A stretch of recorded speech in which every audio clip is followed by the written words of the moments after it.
Don't you know that I'm loving you? In a garden of Eden, baby. Don't you know that I'll always be true? Oh, won't you come with me and take my hand? Oh, won't you come with me and walk this line? Please take my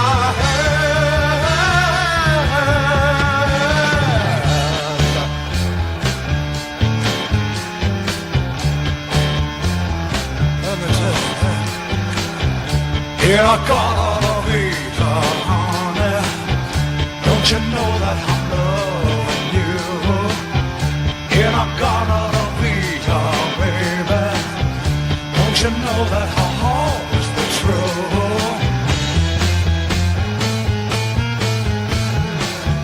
Oh, won't you come with me and take my hand? Oh, won't you come and walk this line? Please take my hand.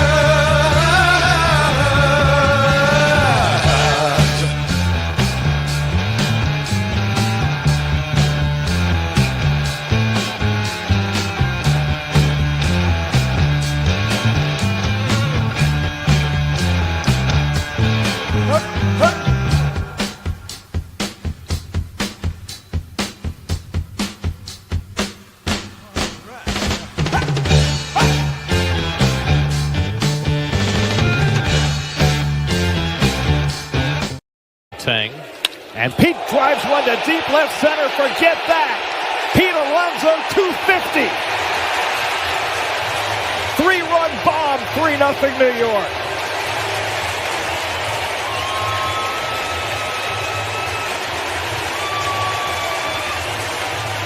Well, he squared up that fastball. 250 career home runs for Pete Alonso. That's one milestone. The next Strawberry is up facing Nepper. It is now a 4-1 ball game. Strawberry hits it high in the air to right, fast to the wall. It's gone.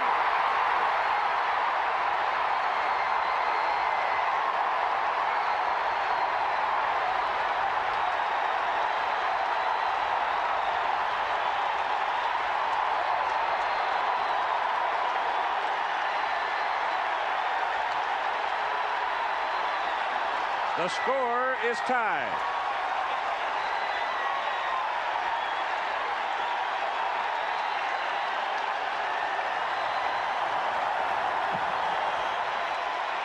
Strawberry, victim more often than not against Nepper in his career. In a high fly ball. Out of here. And that error by Reynolds at shortstop haunts the Astros. Well, you think about how this inning was set up for Strawberry. A high chopper over third. All right, Pete Alonso is 2 home runs shy of the all-time Met record set by Darryl Strawberry. That was a home run from the '86 NLCS when, if you didn't see the video of the Met video, Bob Nepper had some choice words after he gave up that home run. Did. Yeah, he sure did, Chris. Yeah, he did. He had some choice words. Yeah. So, welcome to Sports Talk with Chris Heidel here on a Monday, the 4th of August. We're a couple of weeks away from week 0. Tonight, we're going to have the coach from Bryant University on, Chris Merritt, who last week put an alarm on his phone and forgot about it. And he's in the middle of a camp. So, hopefully he'll join us in 2 minutes. And then at 7:45, Dedrick Dodge Sr., former Florida State defensive back who played in the NFL with the Seahawks and won 2 Super Bowl rings with the 49ers and Broncos, will join us. We'll talk a little Florida State going on. And at 8:05, our good friend Daniel Wilcox will join us because the Ravens are taking on the Colts. Don't call them the Colts here around here. It's called. I can call them the Horseshoes. Yeah, the Horseshoe. Yeah, the Horseshoe. They're playing a joint practice tomorrow, and then they play each other on Thursday night at M&T Bank Stadium. So that's pretty interesting night there as well. Folks, let me bring in Matt, who's here. So, Matt, how are you doing, sir? Welcome to the program. Doing wonderful, guys. How are both your evenings? Good. Not bad. At least it didn't Not feel bad like, at all. at least it didn't feel like summer here in the Smoky Mountains today. It actually felt like fall, which is Yeah, it felt just great nice. today. I mean, It felt great why today. couldn't we have that, Chris, when we were in Charlotte Oh my 2 God, it weeks was. ago? You know what I mean? It was like, yeah, Well, they had more 100-degree weather than we did here. Because yeah, I know. yeah, they had. We At least got like, there on a Monday, and it was like yeah, index was like 100, and the next day Yeah. we're like, oh, it's a cool front. It's only 90. I'm like, yeah.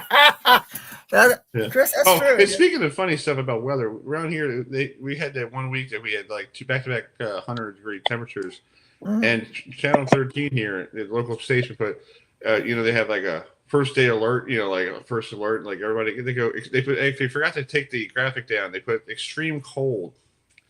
How is 97 degrees extreme cold?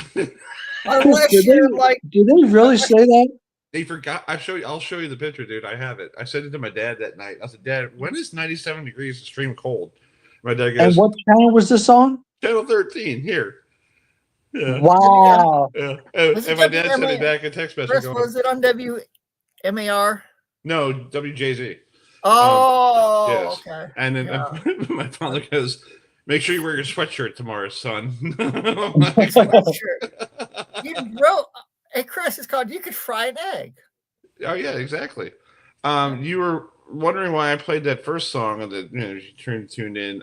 That was Iron Butterfly. My dad used to play that a lot on the records when I was a kid. And on this date in 1968, they had the Newport Pop Festival going on in California.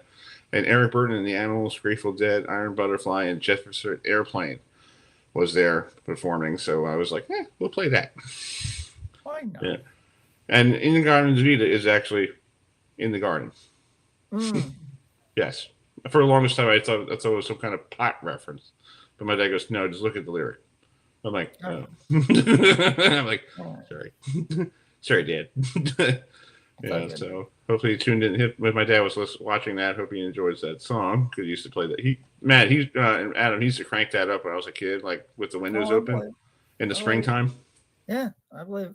Yeah, and you could hear like echoing through the wall, the trees, in my backyard. Yeah, it's like damn.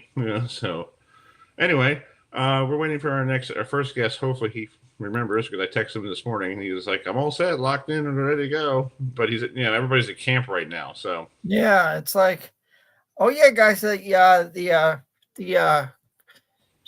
speaking college football, the coaches poll got released at noon. Yeah, I saw that today on my drive. Yeah, we could see number one versus number. We actually could have history, when we start the season, because we've never had number one versus number two to start the season, and it was number one Texas and number two Ohio State, and it's like, wow. Yeah. We're getting a national championship game to start the year, and it's at high noon on Fox when it should be in prime time on Fox. But yeah, it should be. I agree with you. We're not the Big Ten. What's the primetime game on that night? Oh, it's LSU Clemson. And Clemson. Yeah. So maybe they think Dabo would be a better draw than. Well, it's called from everything that I've been hearing down there in Baton Rouge. From what I've seen, LSU is just having one game up on their wall compared to the whole schedule. So right now they just are focusing on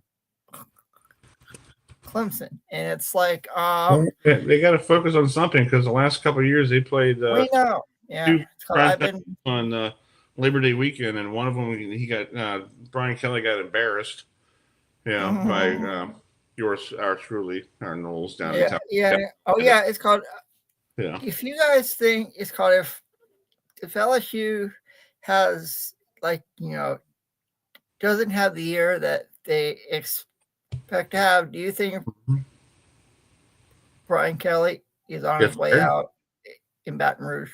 I'm going to say yes. Well, Baton Rouge is like a pro sport down there besides New Orleans. Yeah. Yeah, so they love their LSU football, and it's almost like up here in State College in Pennsylvania and Maryland and all that stuff. If you don't succeed, they're gonna run you out of town. True. And I think on the top of that, I think on top of that, I think the coach, teams that might have new coaches next year. I think Maryland might have a new coach because I think Loxley might be on his way out. No offense, Oh, I know. Yeah. Yeah, because they want wins, and Oh yeah. so It's anyway. like LSU is like Yeah. So let's bring our first guest, who is sitting in the bullpen. Bryant University is getting set to play their second season of CAA football, and this year they're opening up on the road in beautiful La Cruz. Yes. So let's bring in Coach Merritt to join us here this evening. Good morning, Coach, or good afternoon. How are you? Good, Chris. How are you, bud? Doing good. How was camp today? I know you were, locked in and get ready for the season. So how's it going? No, camp's been great. A little hot today for them. That was what we needed. We're going to play in the desert week 1. But just apologize. One of my kids got a little banged up today, and I was just on the phone with his mom right there. And it's been a really good physical first couple of days, and a lot of progress on both sides of the football. But it's kind of like watching your kids fight, right? I mean, you can only be happy for one of them. Mm-hmm. Exactly. So is your one of your players okay from from today? Is he all right or? Yeah, he'll be fine. I just needed to, explain to Mom what took place and what the plan was, and go from there. Yeah, we always have to talk to Mom. Mom knows everything, pretty much. Mom's the doctor, the lawyer, your parole officer if you get in trouble. It's basically everything in your household. So, absolutely. Adam, you want to go ahead and this is your second year in the CAA, and I saw you guys were picked toward the middle of the preseason poll. So what are some goals you have in your second year being in the CAA? Well, the last year we didn't know what we didn't know. I think when you look at the results of the games and had you watched the games, that I don't think that we were a pushover or a walkover by any means. I think halfway throughout the season, you could see the ship start to right and go the right direction. And there came a point there in the middle of the season when our starting quarterback went down, and we had some guys dinged up on defense that I was concerned that we were going to lose them. Just the team in general. But I'm going to tell you that last month of the season, regardless of the wins and the losses, you could tell that they had a lot of fight in them. And I take my hats off to the older guys in the rooms that really kind of kept everybody together. And we've had a great off season. We've made some right adjustments to the roster, and we had a great summer. And so far, we've had a very solid fall camp. Our goal, to be honest with you, Adam, is we got to get that first win in the CAA, and that's goal number 1. But it hasn't changed. If we're not trying to win, what are we doing? So we want to be successful and compete. And not just be happy to be there. We want to win some games. Yeah, that's always good. Win your first CA game, and then we'll just go down on the fact you keep winning more, and then this time next year we'll talk about conference championship win. There you go. Yeah, there we go. See, everybody gets the you get your first win under your belt, and everything goes in the right direction. That's what I feel like. So, Coach, just talk about that game coming up in New Mexico. I know you said your boys were out there in the heat today. You're going to be in a dry heat out there in New Mexico. I went to Arizona one time, and that's just completely dry heat, and you just get, there's no humidity. So, what do you do to get your players ready for that, knowing it's just going to be a dry heat, no humidity? Well, I don't know how to simulate that, Chris. We're in New England, right? It's 65 degrees in the morning, Yeah.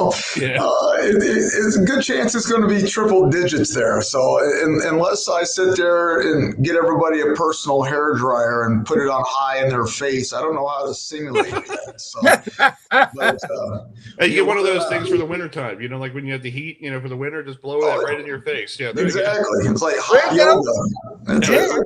It's like a combination of hot yoga and football, but it's, okay. We're gonna, today was, we're going to do a lot more fully padded days than we have in the past. Not so much for the contact, just for the acclimatization.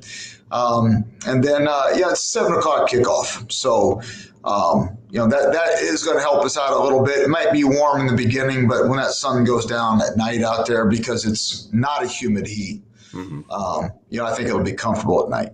Exactly. Matt, you have a question for Coach? Yeah, Coach. So, how was compare your first year with the CAA conference in comparison to your previous conference? What were some differences and similarities? Well, Matt, we've been in 4 straight different conferences. You're going to have to pick one and get me to choose there. Well, the last one that you were in. So let's go back to my career here at Bryant University. This is my 6th year. Years 1, 3, and 5, Coach Merritt found himself in a new conference. Okay, we were, and in my opinion, whether it was the NEC, the Big South, the OVC, or the CAA. The one I would consider us Jags. What I mean by Jag is we were just another guy. We weren't knocking anybody off their feet or wowing anybody. But in years 2 and 4, my second season in the NEC and my second season in the Big South OVC, we found ourselves one win away, or as playing for the conference championship. Okay, and the came down to an overtime loss to Gardner-Webb while we didn't win it, and the Big South OVC, and it came down to a Hail Mary pass that we caught against Duquesne, that they had us ruled down at the half-yard line while we didn't win the NEC that year. So my goal and our goal is always compete for championships. If that's not your goal, like I said, what are we doing? What are we trying to do? And I'm not going to sit here and say that routine and that pattern is going to be present. We expect that this year. We are expecting to compete, but I'm going to tell you the biggest difference, Matt, is, it seemed like every team we played, came a point where all 7 of our conference opponents at one point were ranked in the top 25 in FCS ball last year. That's the difference. And the message I kept telling the guys is nobody cares. Nobody cares if we got beat. The next ranked opponent was waiting for us to come up in front of them, and people were licking their chops last year. And I know that. And I've been on the upper half of conferences. I know what it's like to play a lower half team and just the excitement and the licking of the chops before you get them in there. Okay. We weren't that team last year. I'm hoping that we've made the changes in development, and our goal is to get into the top half of that conference of the CAA, and by any means necessary. And I'm excited for the attitude of our football players and our football team. But the CAA is a different monster now. Let's not kid around. The CAA is the top conference in FCS football, and I can say that statistically. I can refer to 33 of the CAA ball players that were signed or drafted during the NFL draft. I think the next closest conference was 21 or 22 in FCS ball, as well as the fact that we've had 2021 bids to the playoffs in the last few years, where some of the other conferences have only had 5 and 6. So I'm excited to be in this conference. I think it's the toughest conference in FCS ball. There are no dogs, but that to me is I can answer to all the conferences that I've played in the last 4 years. Exactly. Well, Coach, we got to run, but thank you so much for coming on tonight, and I hope you have a great rest of fall camp. And we'd like to talk to you maybe that week before the week of the game of New Mexico, and see how you guys are doing. Sure. Give me a buzz. Appreciate it. Have a great night. Okay. Yep. Take care. See you. Bye. All right, that's Coach Merritt joining us here on the show. Let's bring in our next guest, Matt and Adam. You need to take the reins of this one because I have a situation I got to take care of. So let's bring in. Sure. So our next guest, Yeah, he, as Chris, as y'all know, Chris and I loved talking Florida State football. Well, our next guest did play in Tallahassee. He is also played in the NFL with the Seattle Seahawks, the San Francisco 49ers, and the Denver Broncos, having won Super Bowls with the 49ers and the Denver Broncos. So let's bring in former FSU defensive back Dedrick Dodge Sr. Dedrick, thanks so much for joining us tonight and just talk about your time down in Tallahassee with Florida State.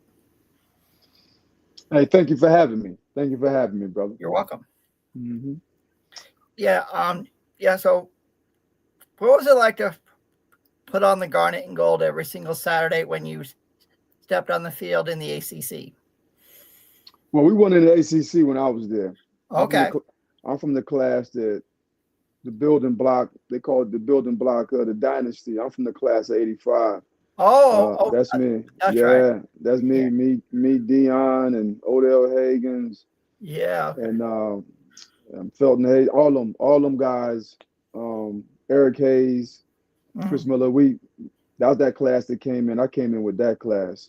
Okay. And Alfonso Williams. So but when going there, I'm originally from New Jersey. I graduated high school in Florida, and started playing football in the 10th grade. And so, like, when I went to college, I wasn't even thinking about college in high school. I wasn't, because I was raised with my grandmother and my great-grandmother. I just was always trying to be just the best young man that I could be. But anyway, when I get there, I took one visit to Louisville, Florida State. Bobby Bowden asked me, was I coming? I'm saying, there wasn't no social media back then, so I didn't know. I just was really fortunate in our reality to go where I went and for them to be able to offer me a scholarship. I think that year they said it was like the #1 recruiting class. I happened to be a part of that. I've just been fortunate in every step that I've went. And I was, Bobby Bowden is a legendary Hall of Fame coach, and I was coached by a legendary Hall of Fame defensive coordinator in my eyes, and Mickey Andrews, who played up under Bear Bryant. And so I was with a lot of good athletes. I played in the era when Emmitt Smith was at Florida, and Michael Irvin and Benny Blaze and Vinny Testaverde was at the U when the U was the U. So, I played in that era. So it was competition just about every week that we did. But we did that in practice, though. I mean, so, they said our biggest games is when we was in practice. And when we got to the games, it was just natural. Deion Sanders changed the culture. That's my classmate. He changed the culture, as he do everywhere he go. Like he says, he never takes away. I like the saying I saw him say the other day. I think it was when he was younger. He said, everywhere I go, I bring to something. I never take away from it. He's right. There might be some people that hate, about that, but it is true. He always brings something to him. When he came to Florida State as a freshman, he came in with prime time on his tag of his car. He came in prime time. He was prime time leaving high school. You know what I mean? So people think like he made it up. No, he was already had prime time on the front of his car when he came in as a true freshman. That's my classmate. And so, but just his confidence that he brought, I'm talking about, it allowed Bobby to allow us to be a little bit more expressive. Because I think Coach Bowden at first kind of like Joe Paterno, just clean cut. But when D came and, he allowed that energy. He didn't let us go overboard, but he allowed that energy to come in throughout the team. But it was Deion Sanders that really brought that bravado, that confidence, I'm talking about, and it kind of infused the whole team. So I had my years at Florida State was fantastic. And even in today's time, and I know we struggled last year, but I still wouldn't play in no era but the era I played in. Now, the class I came in, you can't ever beat it the building block class. You know what I'm saying? When I was at Florida State, I played with 2 Thorpe Award winners. Oh yeah, yeah. And now 2 Hall of Famers. And so the Thorpe Yes. Award winners was Terrell Buckley and Deion Sanders. I Oh, played yeah. with them. Oh yeah. And then I played, and Deion Sanders made the Hall of Fame, and so did Leroy Butler. Played with them. Oh, yeah. You know what I mean? So everything that I learned there from Coach Andrews and Coach Bowden and the great staff that we had, I just took to the NFL as an undrafted free agent and just instituted that there. Yeah, the reason why I became a Florida State fan is because of Bobby Bowden and the way he coached. I always enjoyed, seeing the greats come through Tallahassee and hearing all the stories and watching all the games. And it's like people don't realize that Bobby Bowden was. I mean, I've heard he was awesome to be around. He took all you guys to church on Sunday. It didn't matter what religion it was. You guys always went to church on a Sunday, and it was like amazing, incredible. And obviously you did talk about Vinny Testaverde. So, what was it like to play against your arch rivals from Coral Gables back in the day when you played? It was difficult. Yeah, and it was tough. That was very good, very good. And we was good too. Now I think 87 we could have beat them. I got beat on a fade route. I was looking at the 87 we lost by 1, and then they blew us out the next year. But I was able to beat them my senior year. So it just felt good at least to beat them one time when I was out there. But back then, Jimmy Johnson, just like he did with Dallas, he really knows how to assimilate, some great teams. And all you got to do is look at that. Miami hasn't really been Miami of old, since that era, to tell you the truth. But I played when they was the youth, what they made the film about. Yeah. And just a lot of great players that you played against. You had to bring your best when you played them. I got a lot of respect for Miami. You know what I mean? Like Miami wasn't really our rival. It was a respectable rival. Yeah. The rival who we can't stand, like the Ohio, Michigan, Alabama, Auburn is Virginia Tech. That's Florida. Now we don't really like Florida. You know what I'm saying? But we respect Miami, even though the games are tough and stuff. But we don't. You ask anybody from Florida State, they'll tell you Florida's the team that we really can't stand. I don't think nobody like Florida. I don't. I mean, even though I have friends that have gone to Florida, it's like I'm gonna stay neutral when Miami plays Florida this year. So I'll be like, I'll let you guys settle it on the field, and then we'll play y'all when we play y'all. Matt, do you have a question for Dedrick?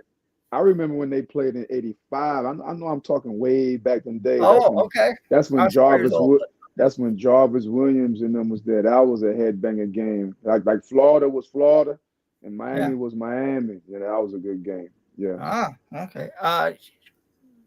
Matt, do you have a question for Dedrick?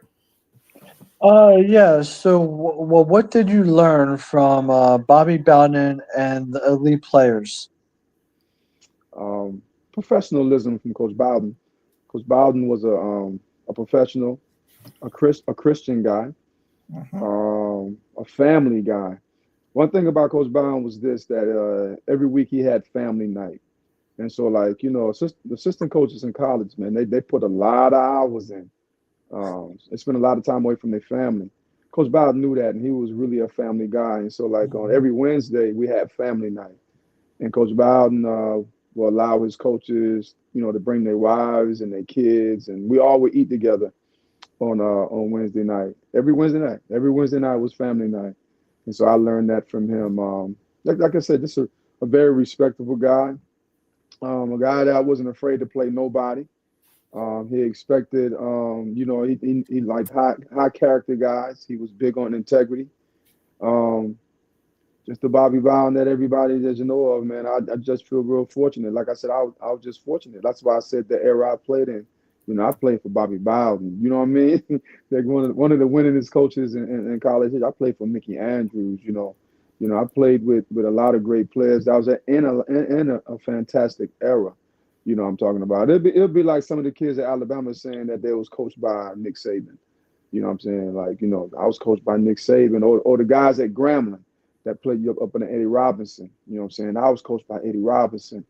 And so that's how I feel, you know. Or at Penn State, I was coached by Joe Pa. Well, I was coached by Bobby Bowden, a legendary coach as well. So like, it was just awesome. Like I said, he was a man that had standards, and he made sure that we followed them. That's the kind of young men that he developed.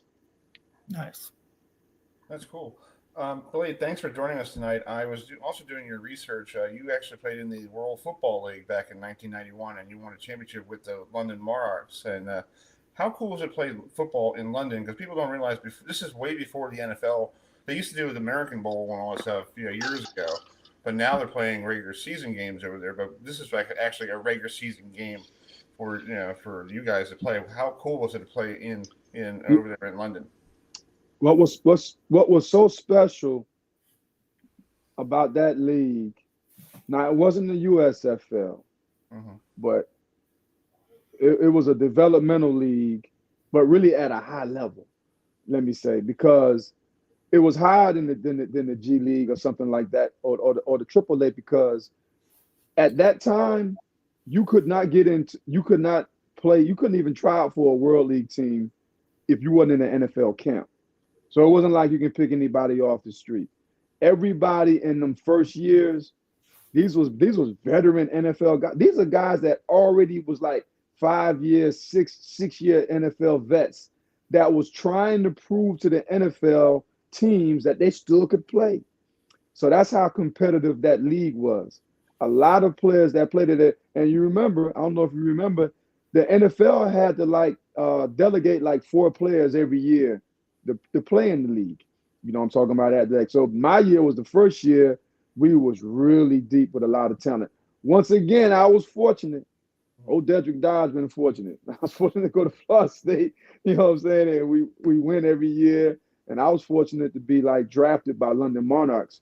We was coached by Raider coaches, Larry Kennan and them Raider coaches, and had a very, very good team, played with a lot of very good players, and was fortunate enough to win the championship. The energy. Now, anybody that sees soccer games know how the European fans, how they treat their soccer games and how enthusiastic. That's how they did us in football. The same energy. We played in the legendary Wembley Stadium. You know what I mean? It was just like I don't know how many fans we averaged every home game, but they just were so enthusiastic and so welcoming to us. And then on top of that, we was fortunate enough to bring the championship to London, which was very big, not only for London, but for the NFL to be able to spread the brand of the NFL. Now we have games over there all the time, don't we? Right. Playing in some country, you know what I mean? It started though with the World League, and with London. Nice. I don't know if Adam and Matt asked you this. What do you think about the new with Mike Linnell and all that stuff? What do you think about this season coming up? And I know last year, Adam and I were in rehab because of the games. We were. Yeah. It was like therapy session watching how everything exploded. We were talking to people down at the ACC kickoff and some of the Florida State people, and we didn't know after that first drive against Georgia Tech in Ireland it was going to be downhill after that. It was one of those nothing. We were going to blow them out. Very, very uncharacteristic of a school like Florida State that's traditionally, I'm talking about, one of the elite schools. And I know that there's a lot of them, but Florida State has built that reputation of being one of them. But let's say now college football can be fickle. You know what I mean? And all we got to do is look at teams like Nebraska. We remember when Nebraska was just about unbeatable. What I'm talking about. Yeah. And then, have hit an era where, they're not as dominant without Tom Osborne as they used to be. It just was so hard for us because we just went undefeated. And then, of course, we lost our quarterback. We ain't going to get into that. and then the next year to be able to fall so low, that's really uncharacteristic of any team that's of our caliber. Right. You know, I really don't want to point fingers and say like what was the issue. I think it was a lot of things. It just was unfortunate. And so like I guess my thing now, as you know, we talk about problem solving is like, all right, are we corrected? Because we Florida State. You know what I'm saying? Like nobody cares. Ain't nobody nobody wanted, hey, don't nobody care about all the crying and different things, you know what I'm talking about? Or the labor pains, as they say. Nobody care about the labor pains, man. They don't want to see the baby. Right. And everybody want to see the baby. And you know what I mean? They want to see how we rebound. And of course, me being an alumni, I want to see how we rebound. You know what I mean? And I can hear all the talk and this guy came from here and this here. It's not going to mean nothing until, like, you know, they got a real test that first game. University of Alabama. University of Alabama. And even though Nick not there, they still Alabama. You know what I'm saying? And it's like this, Dedrick. When Chris and I were at the ACC kickoff, when we heard Mike Norvell at the podium, he sounded like a preacher. And it was like you could feel it in him. It was like he wanted to put last year behind him. You know, it's like he and Tommy Castellanos and everyone that was there, they're ready to face Alabama. After everything that happened last year, they want to put all that behind them. It's a new start. It's called we start from scratch and just go from there. I mean, you know, all we can it shows do you is it shows you the like who was left at Florida State for this young quarterback to come in from somewhere else and get taken to the ACC media day. This guy is a Boston College guy. You just got here, and it shows you. Like, and they took this guy out of all the players for this. So Norvell probably cleaned house, tweaked a lot of things, changed the oil. Need a whole big tune-up. You know what I mean? And I'm just looking for us to be better, man. I just know, like, we can't do nothing but be better than last year. I can't put no win total on it, but I mean, we better than 2 wins. I mean, Florida State. Oh yeah, we better than that. We better than that. Yeah, well, it's called. I saw in the preseason poll because Chris and I can vote on this.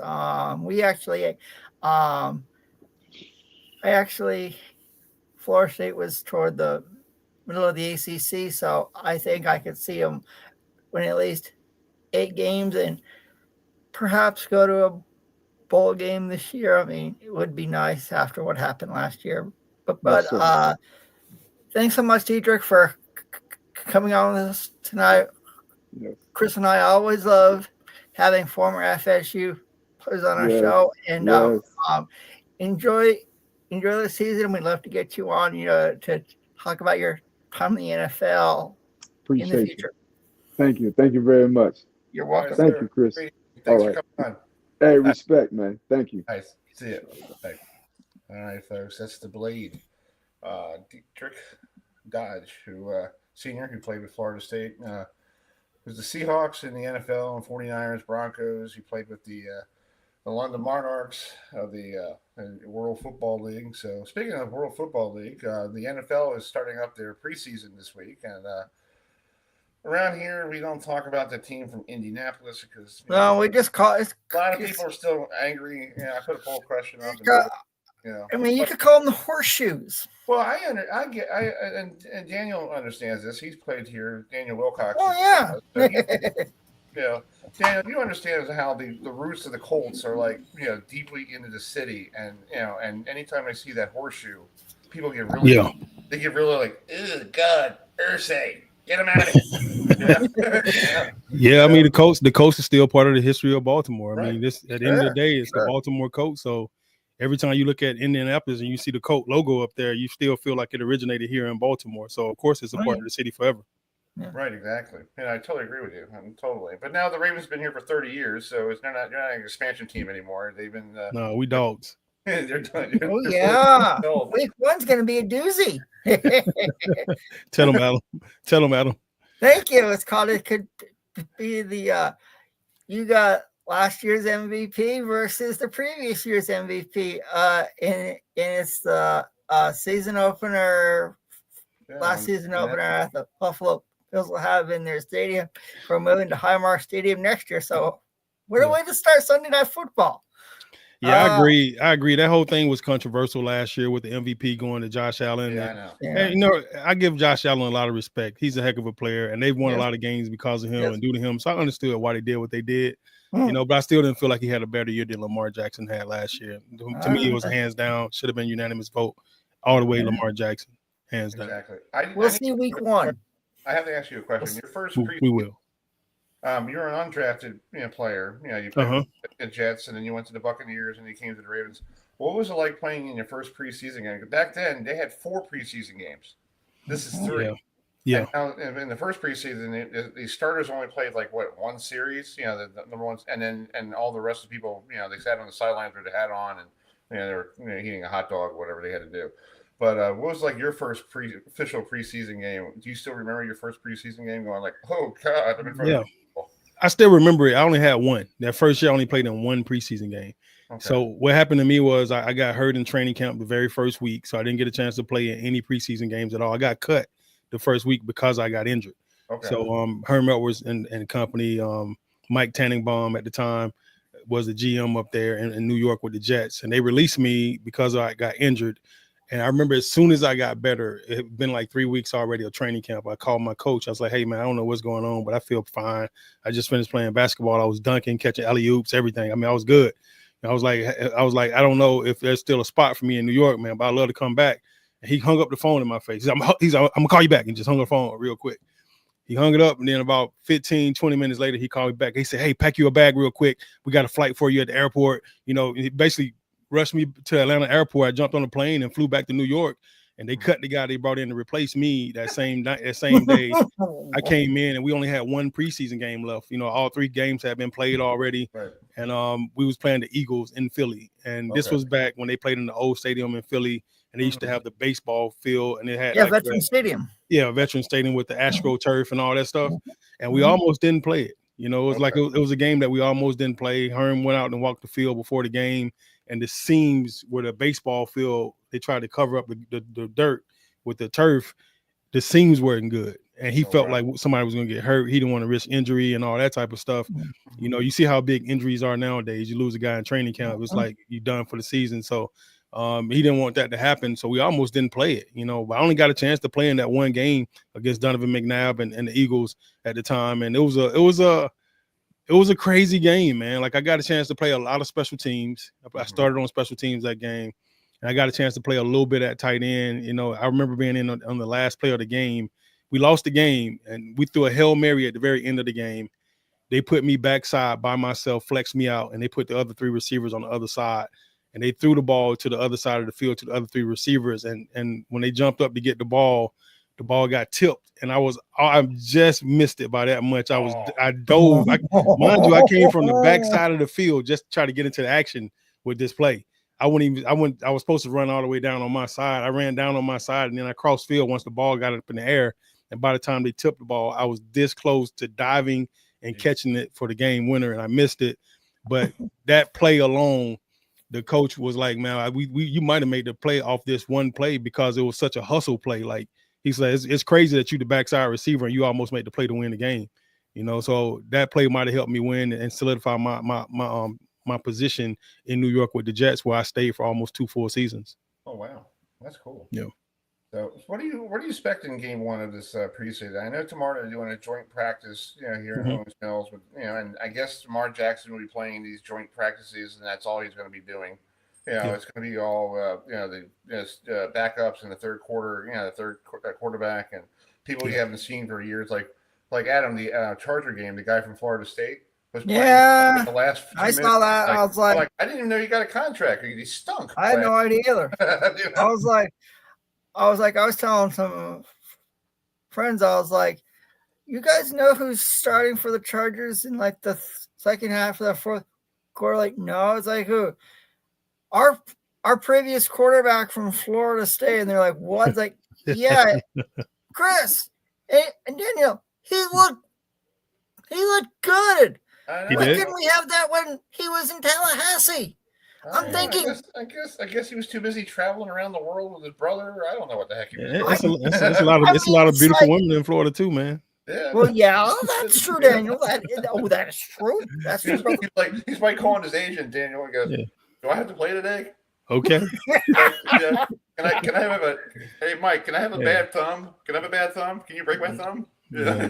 Beaches and bikinis. That's all I can say, Chris. I know, exactly. That's why he wanted to go there.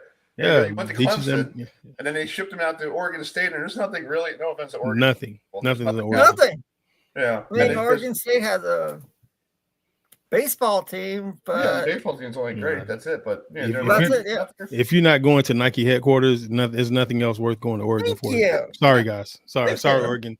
People from Oregon out there, I apologize. Yeah. Yeah, you can send us an email and we'll direct it to our legal people. Yeah, my mother. But anyway, so Thursday night is just going to be like another night down at M&T Bank Stadium. You know, it's beautiful weather this week. It's not 105 degrees and people are like dying out there with the heat, so it's a break in the action. You know, I just feel like this might be and there's not a lot of battles going on because I heard today, you know, the new place kicker taking over Justin Tucker. Yeah, he's already ready to go because they cut the other guy on Saturday. So that's cool. Yeah, so there's no way that he's going to miss a game. If he hurts himself, then they'll bring up somebody in. Right. So what are you looking for in this game? You know the quarterbacks to see who if Cooper Rush is going to be okay to be the backup, or is it going to be somebody else? Because you don't know about Lamar. You know, he could get one of those days that he get hurt, and then you got to bring somebody in. Yeah, I think definitely the backup quarterback spot is something that you got to watch really, really hard. You know, I know we had a couple of injuries already thus far. Isaiah Likely going down with a foot fracture, and I know Zay Flowers had something going on with his foot or something as well. So, to me, you really just don't want to see guys get hurt. Mm-hmm. And then at the same time, you want to kind of let these young guys get a chance to show what they can do. You know, so these older guys that have been the staples and already solidified a spot on this team, you just need to know what their backups are going to look like. And then the draft picks that you drafted, you want to see those guys in full effect, basically in full effect, 100 miles per hour, and see what they look like against an opponent versus against your own players, man. So the evaluation process will be long and strenuous for everybody to kind of watch the position groups to kind of see who's going to kind of separate themselves, right? You know, you see guys every day at practice, and sometimes they great practice guys, and sometimes they practice All-Americans, and some people just don't practice well at all. And when you get in the game, guys, you know, they really turn it up for the game, or they're a different player in the game when they're going against somebody that hasn't seen them every single day. You know, so you know, it'll be interesting to just kind of see who's going to step up and who's not going to shy away from the crowd and the atmosphere, because the M&T Bank is always live. It's always a playoff like atmosphere there. You know, so it'll be kind of good to kind of see who shows up, you know, in that environment and who rises to the occasion and not shy away from all that energy that's going to be brought to the stadium. Right, exactly. And you got the final question with Daniel. Sure. So, do you think it's the rate regarding the AFC North this year, Daniel? Do you think it's the Ravens versus the rest of the division? 100%. I think the Ravens is the best team in the entire NFL. And the AFC North, you know, with Cleveland, Cincinnati, and Pittsburgh, all three of those are great organizations. You know, you look at some of the stuff that's been going on in Cleveland with Shador, it's been a cluster F, you know, the entire time. And then over in Cincinnati, with the contract stuff they got going on, it's like, what are you doing? You know, then in Pittsburgh, you know, not getting a quarterback in the draft was just kind of crazy to me. That blew my mind. And then going to get Aaron Rodgers, like Aaron Rodgers is the same guy he was 10 years ago. It makes no sense. Right. But at the end of the day, I think we got the most solid quarterback in the entire league. He's phenomenal. Like, we got to keep putting pieces around him. And when you put pieces around guys like Lamar, it ain't always about the talent you put around him. It's about the coaching staff as well. You know, the OC, the quarterback coach, the receivers coach, the tight ends coach, the O-line coach. It's, you know, everybody got an impact on that. And we just got to pay attention to those little things too, because some of these games are not being lost all the time by the players. Sometimes they're being lost by the staff as well. You know, game planning and not calling the right play at the right time, and you know, just not doing your research. You know, and I'm not saying that's going on in Baltimore, because Baltimore is such a Harbaugh has done such a phenomenal job, you know, period, with the coaching staff and just putting guys there, you know. But we lose our identity like at very crucial times sometimes. I'm like, what the heck is going on? Like, why are we throwing the ball 100 times and we the number one rushing team in the country, and we're doing it like crunch times, like playoff times and stuff like that. So yeah, you go through the whole season 2 years in a row, the number one rushing attack, and then run the ball 3, 4, 5, 6 times in the playoff game. And then you got a guy like Derrick Henry, who you brought in to be the load carrier, which Harbaugh said himself, he didn't bring him in to get the ball 30 times a game. But in a game like we had in Buffalo last year, I felt like he should have got the ball 100 times a game if he had to. I'll agree. Yeah, and then kind of mixed it up with Justice Hill some, and then get the ball to your other stars when you had a chance to. But get past that game, get to the next game, and give them something to really, really to think about. Oh yeah, I'll agree.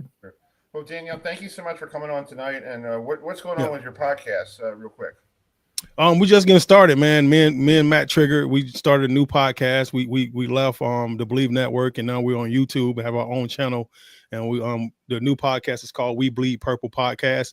We'll be on YouTube every single week this week. I mean, this entire season. So we had our second episode last week. We'll be shooting another one this Wednesday, and we'll probably be shooting 2 or 3 a week at times too. So it's going to be fun, man. We get a chance to do our own thing. We own it. Nobody else owns it. We won't have nobody telling us how long we could talk to guests or when we got to get on and get off, and who we can talk to. And we wanted this video part, what you have right now, Chris, Adam. This is what was important to us. We wanted to be able to have that video aspect of every single podcast. And Believe Network is more of an audio place versus a video place. So it was a lot of great guests we had on last year that we weren't able to share with the world visually. So we're going to look forward to trying to, narrow that down and continue to grow with the podcast and see where it goes. Yeah, I enjoy StreamYard, and it's cool. Like, I look back on some of the videos I've done. I'm like, wow, I got these people on the show. Are you serious? Yeah.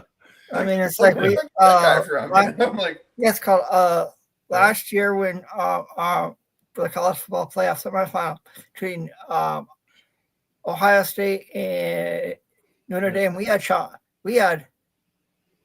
McDonough on our show. And growing up in New England, he's an icon. For me, it's called, I can say I talked to someone I grew up with in New England. Right. Sean McDonough, I was like, he did Red Sox games up there when I was a kid. And it's like, I'm talking to him like, whoa.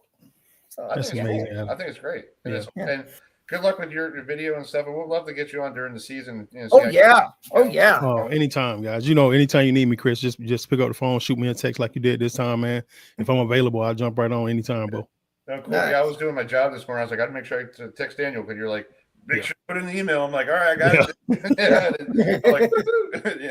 So, you guys are great, man. Good luck. Okay. Thank you. Okay, thanks for having me on, guys. All right, yes, buddy. sir. Thanks, Daniel. Bye-bye. All right, that's our good friend Daniel Wilcox joining us. Ravens and Colts this week here on the program here in Baltimore. Fun fact, real quick, I forgot to tell you, Ravens never played the Colts here in a preseason game at all until this year. Until this year, that's a fun fact. Yeah, crazy. We're gonna play your next interview. Oh yeah, it's called Chris. Can I do it? It's called. Yeah, go ahead. So, folks, while Chris and I were in Charlotte, North Carolina, a couple weeks ago for the ACC kickoff and the American kickoff, that Monday afternoon, Chris and I, along with my mom, we went to the NASCAR Hall of Fame in downtown Charlotte, because obviously, for you folks who don't know, I love NASCAR. My mom loves NASCAR, and Chris got a history lesson. And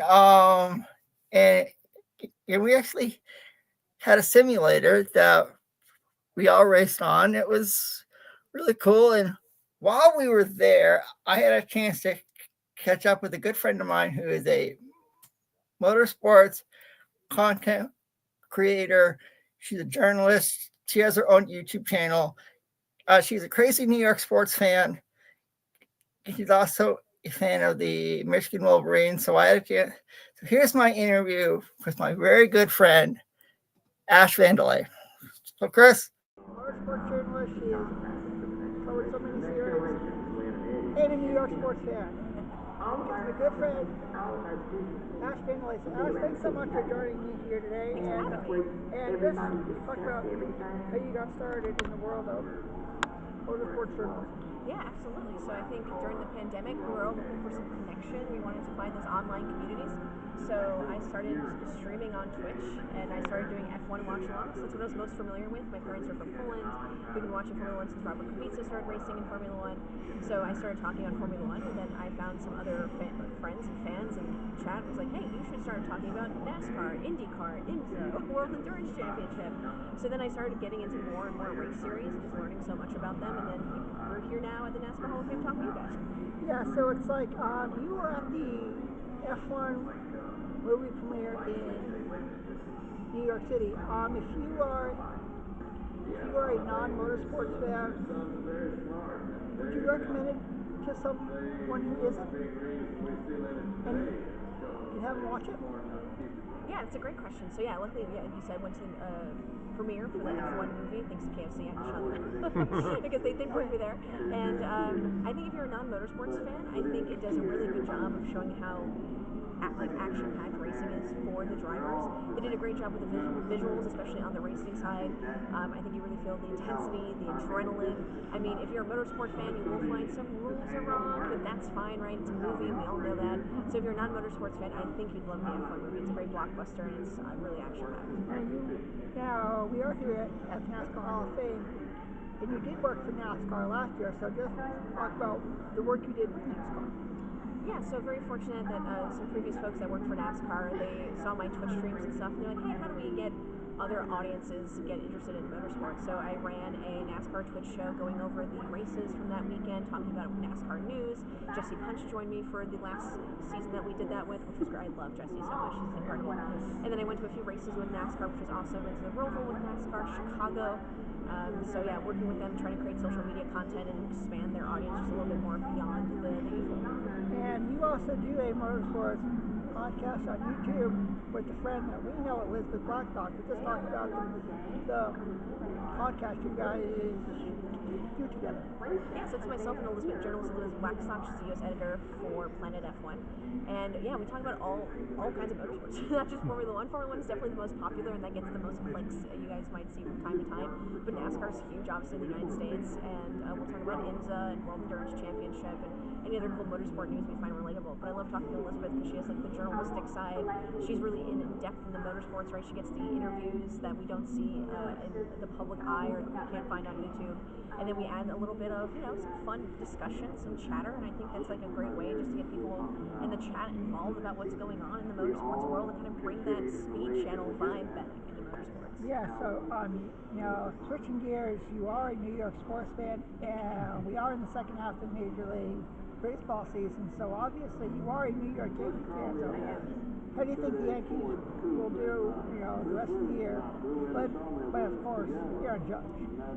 Well, Aaron Judge he's my captain, and he's incredible. But a lot of people were nervous about Volpe, but then he kind of came back, right? Everyone was giving him a hard time. There was an altercation that his dad had with a fan, or I wouldn't say a fan, that's a whole other discussion, right? That's a whole other discussion. But no, I'm glad his dad stood up for him. Volpe's coming back in. I'm nervous about pitchers, just in general in Major League, and I don't think it's the pitch clock's fault. We won't get into that kind of discussion either. But I just think that we're going to start thinking about pitchers and pitchers' health and get added more and more and more to the roster. I mean, we forgot her. We know about Cole and things like that, so I'm kind of nervous. But for Aaron Judge, I feel pretty good. For the rest of the team, I feel pretty good. The thing is that Aaron Boone does that I'm not a big fan of, the same thing that the Knicks coach did before he got fired, was just utilize our players so much without giving them too much break and hoping for them to exacerbate their use and their needs and stuff like that. So hopefully we don't run into the same issues as we did with the Knicks last season as well.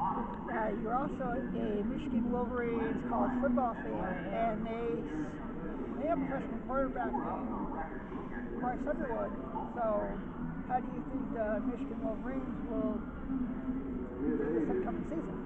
For this upcoming season, I won't lie, I'm slightly nervous, but I believe in I'm kind of excited, especially with the coaching changes, whether or not they're voluntary or involuntary, considering the certain things that have occurred in the Michigan football space. I do feel pretty confident in the coaches that we're Richard Carlisle and also on top of that. So no, I feel pretty good. At the end of the day, maybe this is a little controversial, it is college football. They are kids at the end of the day trying to get a college education. So I feel pretty confident in them working hard. Obviously, you don't sign up to Michigan, you don't sign up to the Big Ten just to dilly-dally. So they're going to do their best, and I believe in our coaching and staff as well. But again, hopefully they just beat Ohio State. Oh yeah. I mean, it's A couple years in a row would be awesome. oh yeah. I mean, look at Ohio State, Michigan is one of the top rivalries in college football. So, what's your take on the NIL and the transfer portal? Since it all got started. I mean, I don't really have any particularly strong opinions against it. I think it just makes sense. I mean, I understand that athletes, even colleges and all sorts of professional sports have been making dollars and dollars upon their likeness and things. They've been promoting them all the time about, like, come see us. This is who we are. So just make the NIL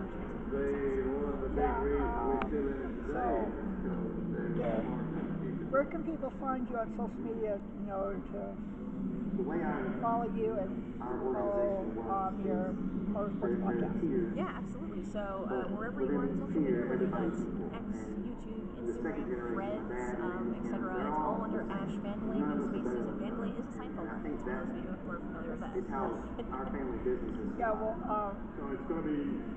Ash, thanks so much for joining me here today at the NASCAR Hall of Fame. It's been a real honor. Ash and I have known each other for almost a year now, thanks to social media. So, meeting her has been incredible. Once in a lifetime opportunity. So, Ash, thank you so much for joining me here today at the NASCAR Hall of Fame. And enjoy the rest of your 2025 regarding all forms of motorsports. All right. And I'm wearing Chris, I'm wearing the same shirt that How are you? I did that interview. I didn't even pay attention to that. I was just trying to make sure you got the audio. Yeah, it's called. I was like, when I saw it, I was like, I'm in the same gray shirt I wore. That was a lot of fun talking to Ash and Charlotte, and I will say, folks, if you are a NASCAR fan and you never got on the NASCAR Hall of Fame, Chris and I and my mom highly recommend it, because they'll give you a tour, and I mean, it goes through the history of how it got started regarding moonshine, and it goes to now. I mean, it was now I want to go back again and race you in that simulator, and hopefully this time I win. Yes, that'll be fun. We'll play our wrestler stuff in the NASCAR Hall of Fame during I'm going to get it all together. Hopefully it'll be like Labor Day weekend. Yeah, right now there's a little too much stuff going on for me right now. Birthdays today. This guy is celebrating a birthday. You probably know this guy, so let's go to the archives. This is back in 1992.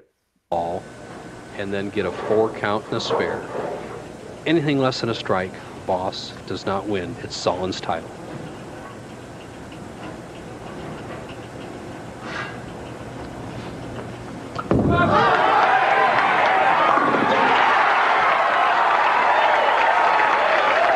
The cover boy has done it.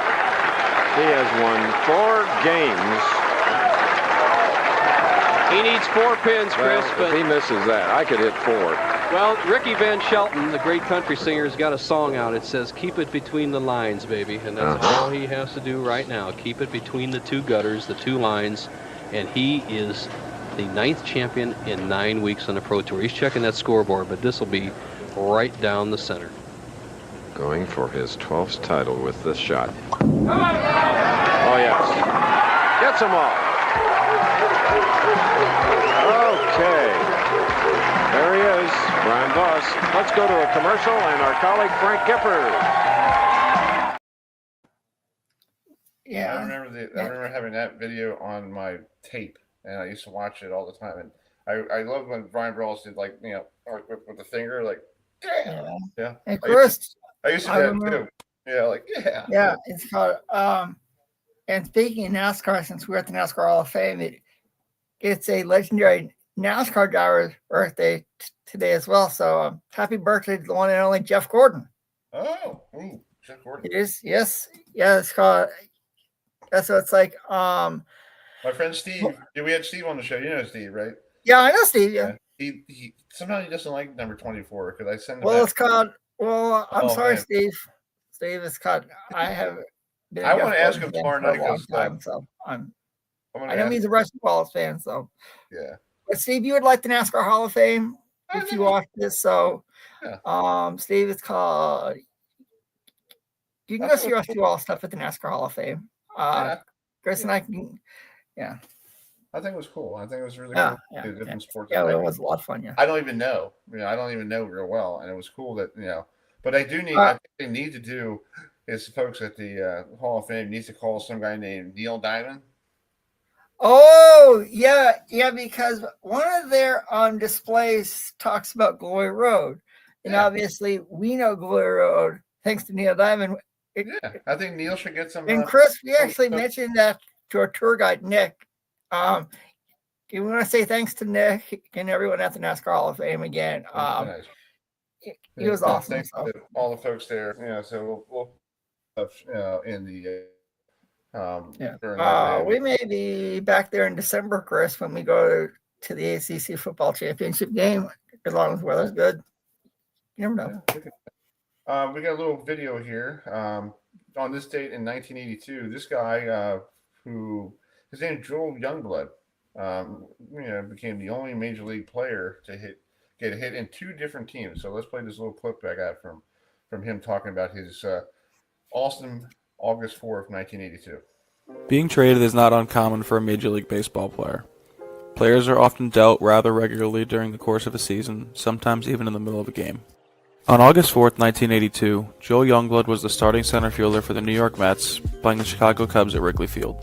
When the day was over, Youngblood was a member of the Montreal Expos, who were playing the Philadelphia Phillies in Philly.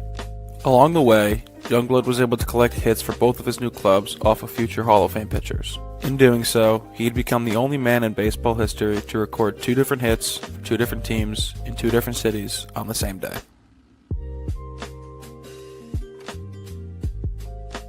Joel Youngblood was no stranger to being traded. During his 14-year career, he was traded 3 separate times, with the third and final trade being his claim to fame.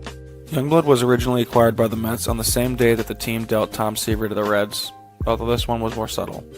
As a result of Youngblood's acquisition, Mets player-manager Joe Torre retired as a player but remained the team's manager. Youngblood endured success during his tenure as a Met. A versatile utility man who could essentially play anywhere, Youngblood hit .274 during his 6 seasons in Queens. He was named to his only All-Star game in 1981, being the Mets' sole representative. The following season, on August 4th, 1982, Youngblood's name was forever etched in the history books. The Mets were in Chicago to take on the Cubs, and Youngblood was manning center field.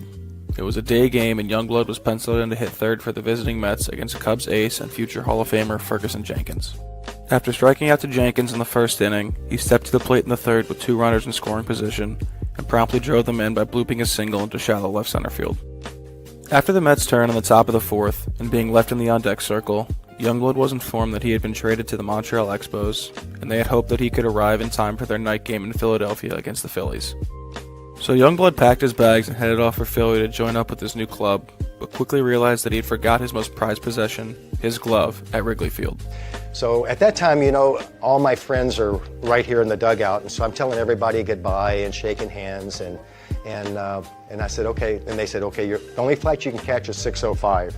So let's just say 3 innings in Chicago, it's probably 2:30 already. I'm still in uniform.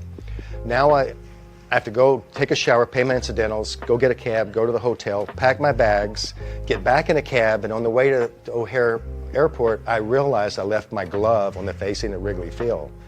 So I used the same glove for 14 years, so I said, we got to go back.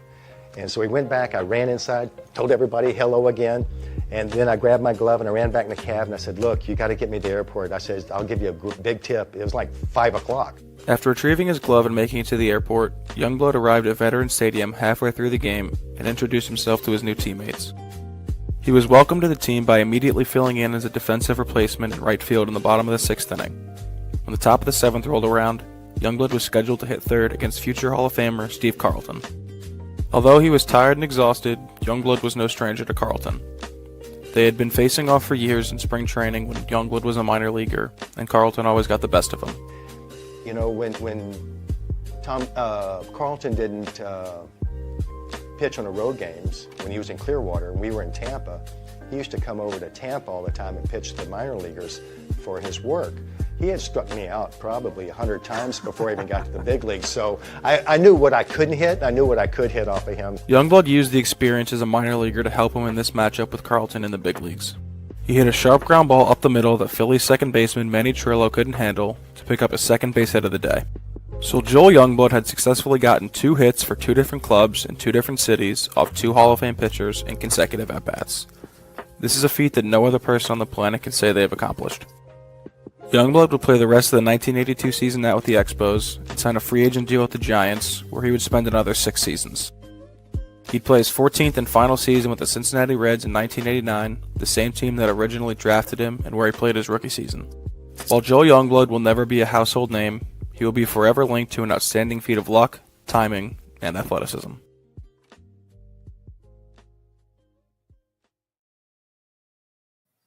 That's neat. That's pretty cool. neat. I would love to have. It's called. If there was a way we could get him on the show, Chris, I would love. I mean, I think it's a cool feat that you could play one game in the afternoon, get and one game at night, and you get to the next, your new team by the time, during the 7th inning, it's like, hey, you want to pinch hit? Go ahead. And you get a single up the middle off of Steve Carlton.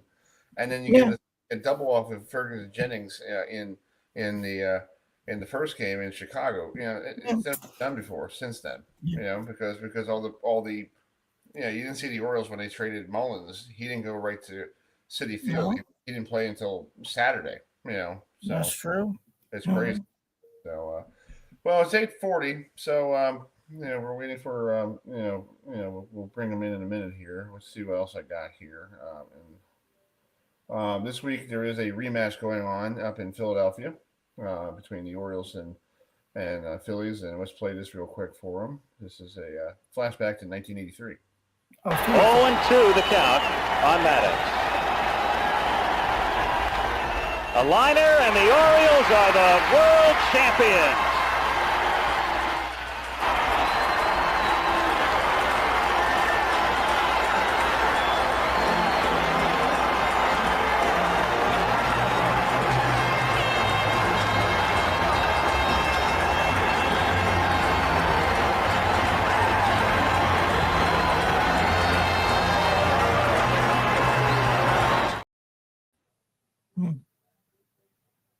Well, the names are different, but right now in Philadelphia, in Game 1 of the 3-game series, I think Phillies are winning 6-3, and in Citi Field, the Mets are trailing 5-0 to the Don't Call Me the Cleveland Indians and the Guardians. Tomorrow night, I'll be making the trip up to Philadelphia, hopefully, with my friend Steve, so we can watch Game 2 of the Orioles Phillies. Oh, nice! Because he has never been to Citizen Bank Park, so he wanted to go.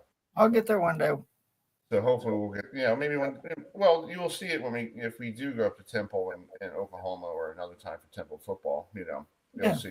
Like they like I heard today, they took all they recycle stadiums in that city because there's the old Veteran Stadium is where the Lincoln Financial Field or something like that in that area, and then Citizens Bank Park is where they used to have the JFK Stadium long time. Had Live Aid, so that's where part of where the park is. But I went to Veterans Stadium one time. It was Mets and Phils, and short story before we bring in our next guest. The Mets were up. It was top of the first. And Mets, I think it was Edgardo Alfonso hits a home run. I get up and started clapping like this, and some guy in the back going, "That's why you're 15 games down in third place, buddy." Yeah. So I turned around. And go. Yeah, that's why you're 15. That's why you're trying to figure. That's why you're playing for second fiddle with the Braves. At the time, the Braves were like massive. This is like 93, 94. Oh yeah. So my dad looks at me and goes, "Can you calm the shit? You calm yourself down, please. I don't want to have a fight here." I'm like, Dad, I'm just sticking up for my ball club, Well, I would be too. Yeah. Yeah. So that was pretty funny. Back then. So. All right, let's bring our next guest in. This gentleman is a well-known broadcaster. You saw him if you were at 30 for 30. He was part of that 1983 draft live broadcast on ESPN when they used to do it up in New York before they started moving things around. Let's bring in Howard Balzer with us. Hi, Howard. How are you doing? Doing well, doing well. How are you guys doing? Doing great. How's Arizona? How's Arizona doing? What you mean? Just Arizona as a state? Yeah, as a state. How's the weather? Well, it's hot. I mean, I think today is about 113, something like that. Oh wow, jeez. But it's a dry heat. Yeah, that's true. I will say this: I got off the plane in Cleveland on Wednesday, headed for another iconic trip to Canton for the Pro Football Hall of Fame. And as soon as I got outside, and it was already 8:00 at night, and I walked outside to get the shuttle to the rental car, and I immediately went, "Oh God, disgusting!" I mean, the humidity is just brutal. So we don't have that here, which is really good. And hey, when it's 112, you just don't go outside for very long. But the most popular thing in Arizona are these sunscreens, sunshades that you put in your car in the day.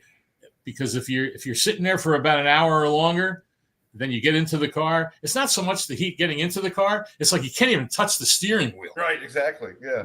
You like to have one of those shades. But yeah, I enjoy it out here. I really love it. And you get through a couple of bad months with the heat, then the rest of the year is just glorious. Yeah. I went there one time on vacation, and it was funny. I was at the pool, and this guy this is a true story. He brought out his 2 beer cans, put a big block of ice outside, and tried to keep it cool. And I looked at it going, that's not going to work. No, that's not going to last long. Yeah, it started melting. I had the picture of it. I can't find it where it is, but I was just laughing when I was a kid. It was like my first time out there. And yeah, it is. It's a dry heat. My dad woke us up one time. We were out there on vacation. And he goes, "Kids, it's 97 degrees at 7 a.m." I was like, "Thanks, Dad." Yeah. Well, that was, last year, there was a stretch of 100+ days from like May until, that'd be more than 3 months, whatever it was, May, June, July, August, well into September, where it was 110 or more every day. But the worst part, like you just pointed out, is the low never got below 90. Right. Ouch. So, when Chris and I were at the ACC kickoff a couple weeks ago, Howard, the heat index in Charlotte was like 105, and I was like, oh boy, because we're not used to that around here in North Carolina. But I know, it's called. I have some friends that I know have gone to Arizona, and I understand about the dry heat out there. I completely get it, and it's like you can have it. It's because I like my cool weather up here in the Smoky Mountains today after having a hot summer. But let's talk. I'll say this real quick because I know we got other things we want to talk about. Yeah. But the crazy thing is when you have one of those stretches of just crazy 110+, when it goes down to 100, you go, "Oh man, it feels great today. This is awesome." Right? Because the difference is just so dramatic that it doesn't feel as hot as you would normally feel in 100 degrees.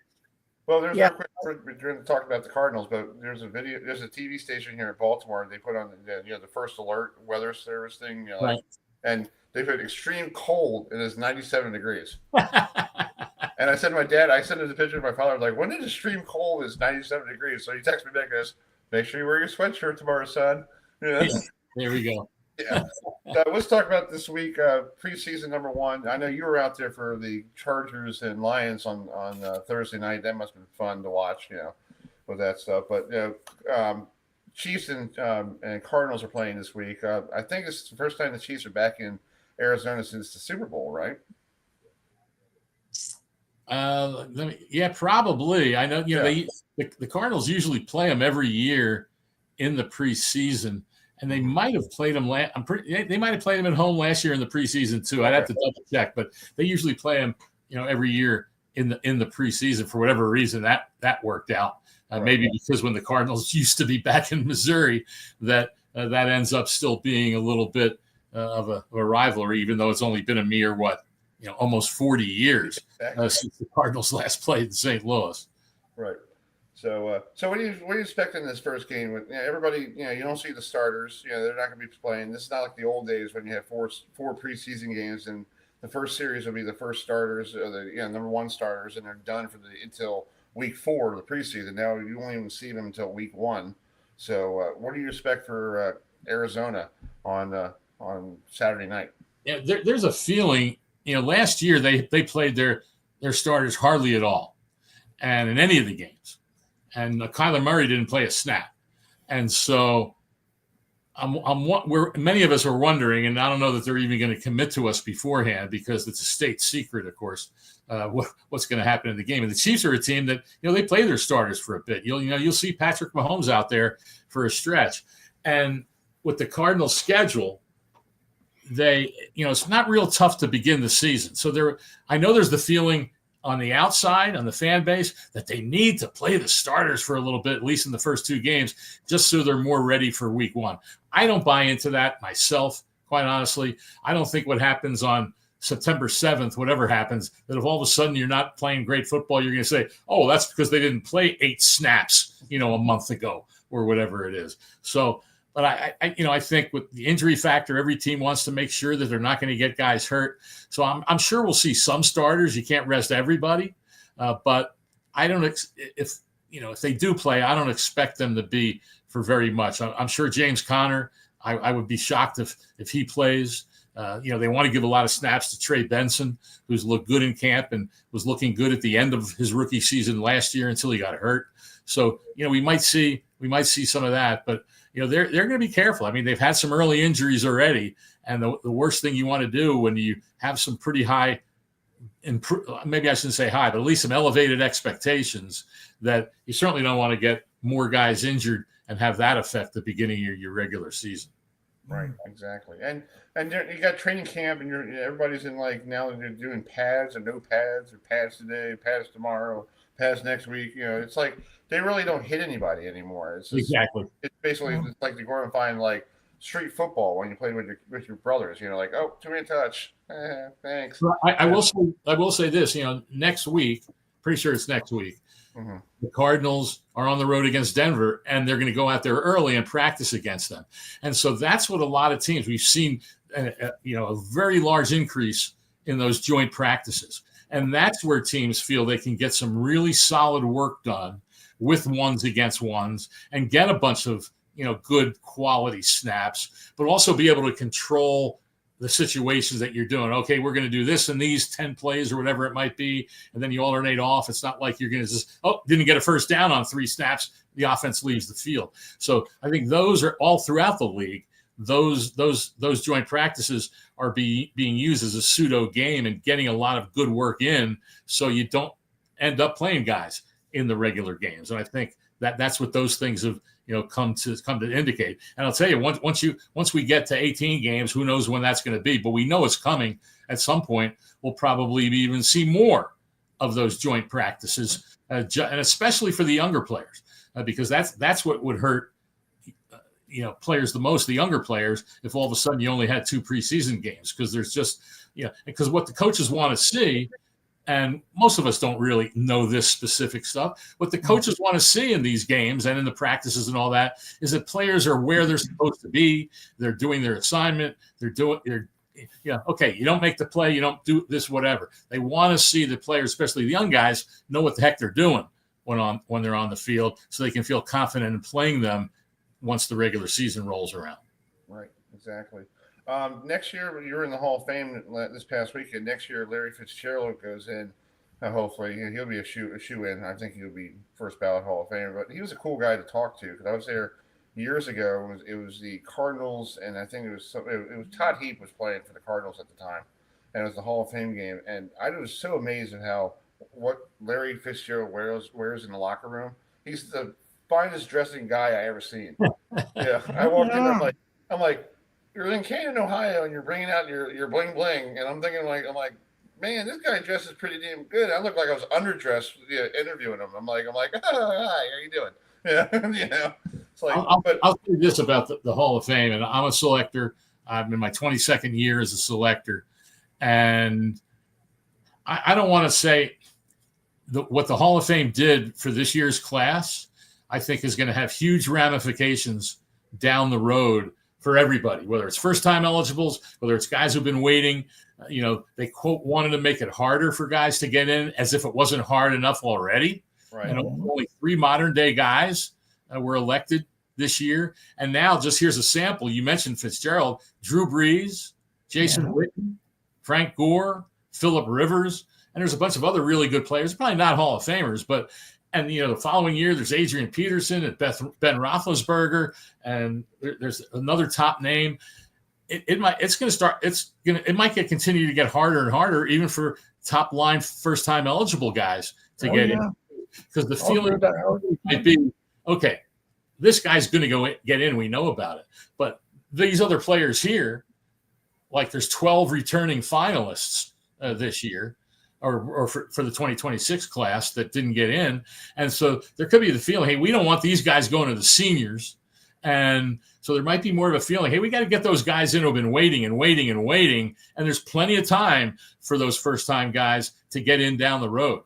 And this year there was 5 first-time eligibles, including, of course, Eli Manning, that were in the final 15, and none of them were elected. Right. And Manning, heck, didn't even make the reduction from 15 to 10.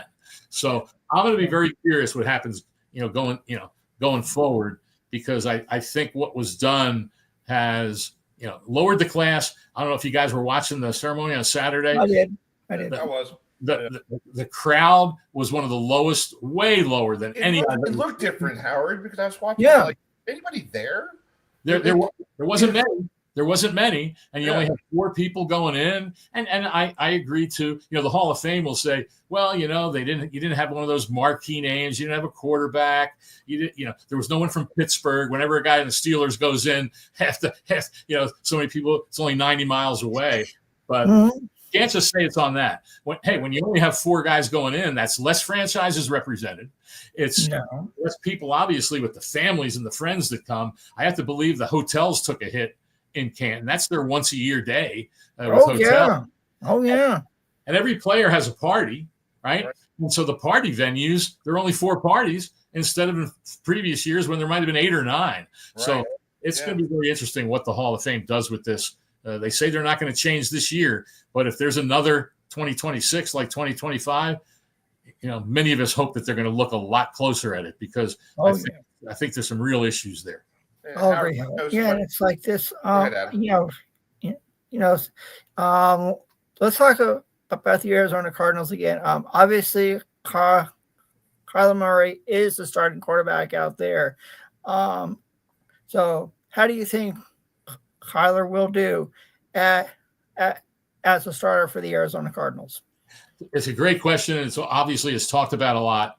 And Jonathan Gannon says it a lot, and I talk about it a lot, because the thing that kind of always drives me nuts all the years I covered the game is how everything is put on the shoulder of the quarterback. And then they say, the quarterback gets too much credit when they win, a team wins, and too much, blame when they lose. But that's just the way it is. And I always say, well, why is it that way?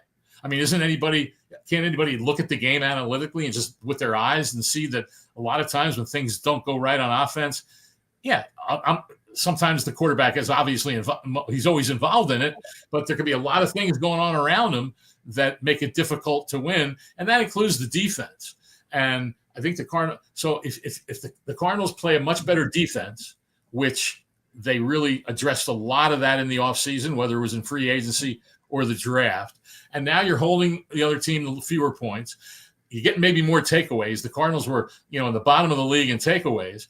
Get the ball to your offense in better field position at times, where you can get some of those, quote, easy points rather than having to drive 60, 70 yards, down the field. And then, have the protection and all those other things that you have to have around the quarterback. And, we hear it all the time. Well, he won or he lost. Well, there's no he. There's 11 guys on the field. It's the ultimate team sport that there is. And I think Kyler Murray, and I think if he doesn't have it all on his shoulders, where he has to feel, well, the defense getting up a lot of points, so we got to score a lot. And so then maybe you force some things and it leads to a turnover or whatever it might be. But if you have that supporting cast, that usually makes the quarterback a lot better overall. So I think he's capable. I don't have any doubt that he is, but he has to avoid those, things that happen sometimes late in the game when there's all that expectation, to score points. And obviously the consistent quarterbacks are able to do that, but they also have to, like I said, have to have the help of the players around them. And, we saw it last year. I mean, the two Chiefs losses in the Super Bowl to the Buccaneers and this last one to the Eagles. I mean, Patrick Mahomes was made to look like a mere mortal because They couldn't protect. They couldn't, the Chiefs' offensive line couldn't block the Eagles or the Buccaneers. And all of a sudden, Patrick Mahomes couldn't make anything happen. And that's the way football is.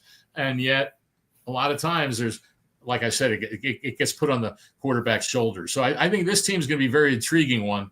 But like I said, I think the defense, is a big part of it. Football, we tend to analyze it in segments. Offense, defense, special teams, and all those things. But they're all interrelated. It all interacts in terms of complementing and helping the other unit be in better positions to win. And I think that the Cardinals will be better than they were last year, and it's going to be interesting to see how much better.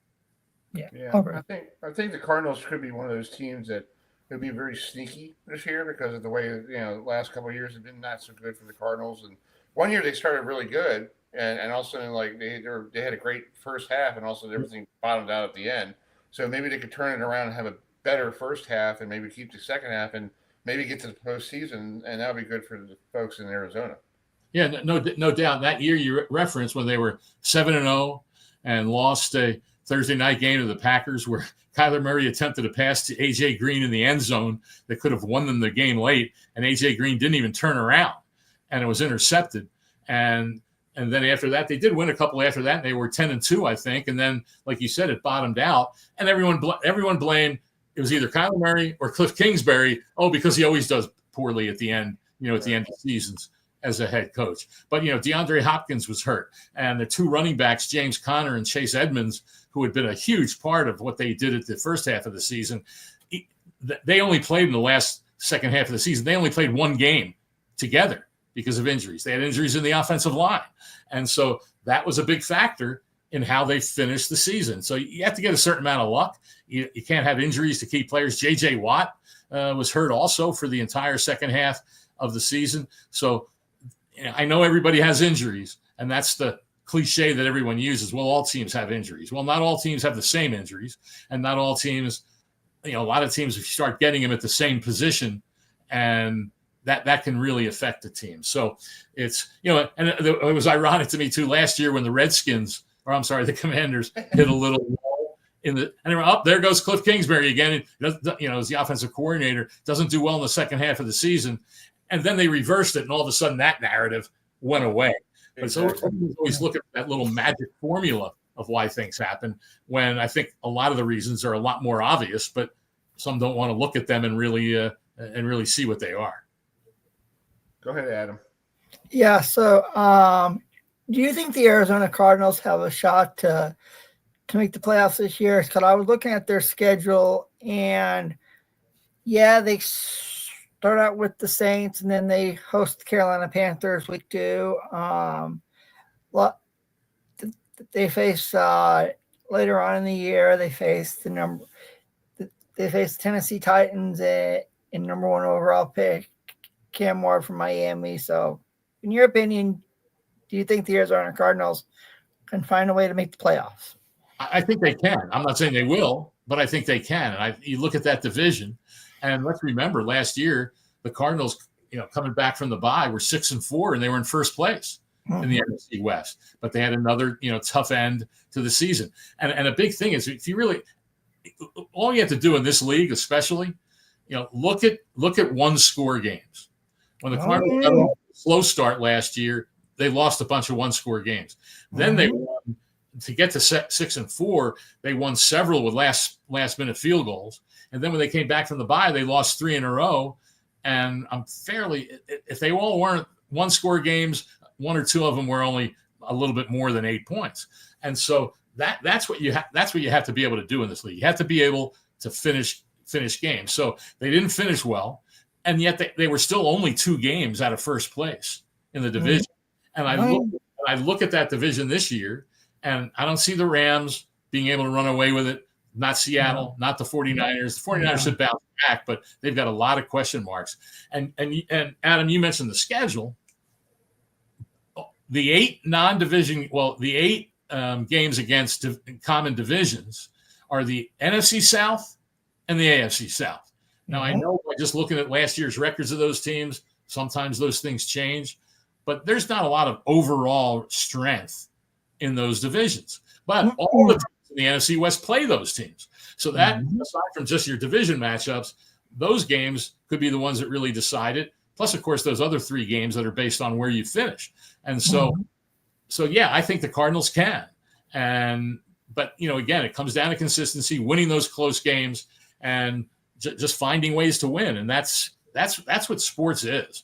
And I mean, you look at the Vikings a few years ago when they were, oh gosh, what were they? Something like 11-0 or something. Yeah, I believe you're right, Howard. Yeah. And the Giants, I think that was the same year. The Giants made the playoffs at 9-7-1, I think it was, and they were very good in 1-score games. Then it went kind of the other way and then they weren't very good the next year. And so that, like I said, that's the dividing line in the NFL is who wins.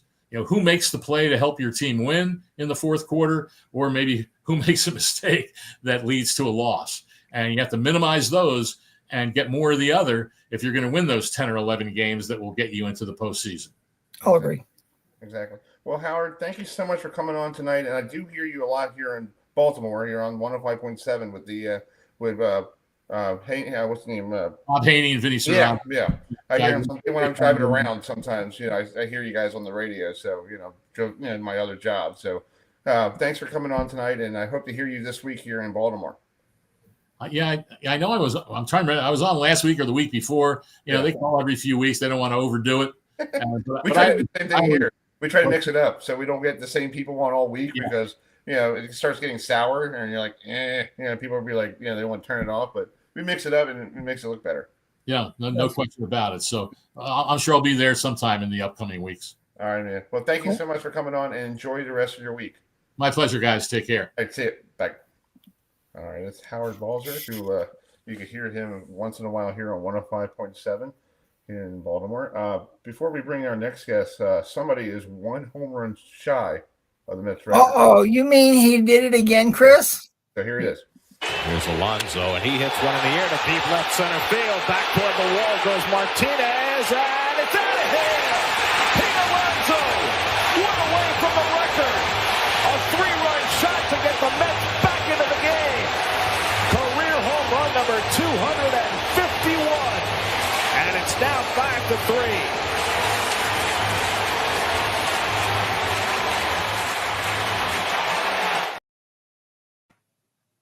And I know and I know my co-host is one happy. Yes. Camper. So Chris, I have to ask you. It's called if Pete Alonso were to break Darryl Strawberry's record, whenever he does, what's your take on how the record has stood for this long? I think it's great, and I think Strawberry wants it. So to be broken. So. Speaking of broken, this guy played both for the Mets and Saul Strawberry on the same side and on the other side, and also played for the Chicago Cubs and Ryan Sandberg. Sadly, this time last week, we were still on the air at this time. We heard that Ryan Sandberg passed away. So let's bring in our good friend, our former Met and Cub executive, Ed Lynch, joining us. Ed, thanks for joining us tonight. We just played that clip of Pete Alonso, 1 homer shy of Darryl Strawberry's record. You played with Darryl, so what was it like watching him in real life? Oh, Darryl was something else. He came up in, I'm going to say like May of '83, and, we were in last place, a not very good club. And, the expectations were super high on Darryl, and he really didn't get any protection, meaning, he had to sit in front of his locker every day and talk. And, Jay Horwitz did a great job with him, but, they hadn't had a player like that in so long. So Darryl was out there, not on his own, but he had it was like, I remember it was a headline his first week there, Darryl save us. But, we hadn't seen a combination of power and speed and arm. Like you talk about the 5 tools, he had them all. And he was really something else. Oh, yeah, he was. And I think it's great that Pete is 1 shy from his home run record with the Mets. And I think Darryl's happy about it because I think I heard some reports that Darryl's like, go ahead, break the record. I would love somebody to have the all-time Met home run record, and it's pretty cool. This record stayed for a very long time. Sure did, and back in the '80s, it was a lot tougher to hit home runs. You just look at the home run totals compared to now, between the bats, the balls, and the ballparks. Mm-hmm. It's a lot easier to hit home runs now. So, Shea Stadium was a serious pitcher's ballpark. It really was. And you didn't see guys hitting opposite field fly balls go out of the park in those days. And now it's a daily occurrence. So I'm not taking anything away from Pete Alonso. He's a great home run hitter and, one of the all-time great Met offensive players. But Darryl was something special in his own right. Yeah, exactly. Well, we have you on because you played with the Chicago Cubs and some guy named Ryan Sandberg. This time last week, we were on the air, and we got off the air, and I got the news that Ryan Sandberg passed away. What's it like pitching against Rhino and playing with him? Because I know you own him. His batting average was like it's hard to explain. I mean, I think he was like 4 for 35 or something like that off me. I don't know. It's just one of those things. He probably didn't see the ball well. He was right-handed, which helped me a lot. And he used to joke when I got traded over there. He always used to joke the greatest pitch in the history of baseball was a slider in the dirt. So, and I threw plenty of those. And but he was a great player. He was tailor-made for the Chicago Cubs, especially when Wrigley Field had no lights. I mean, we had, when I got traded over there, it was such a different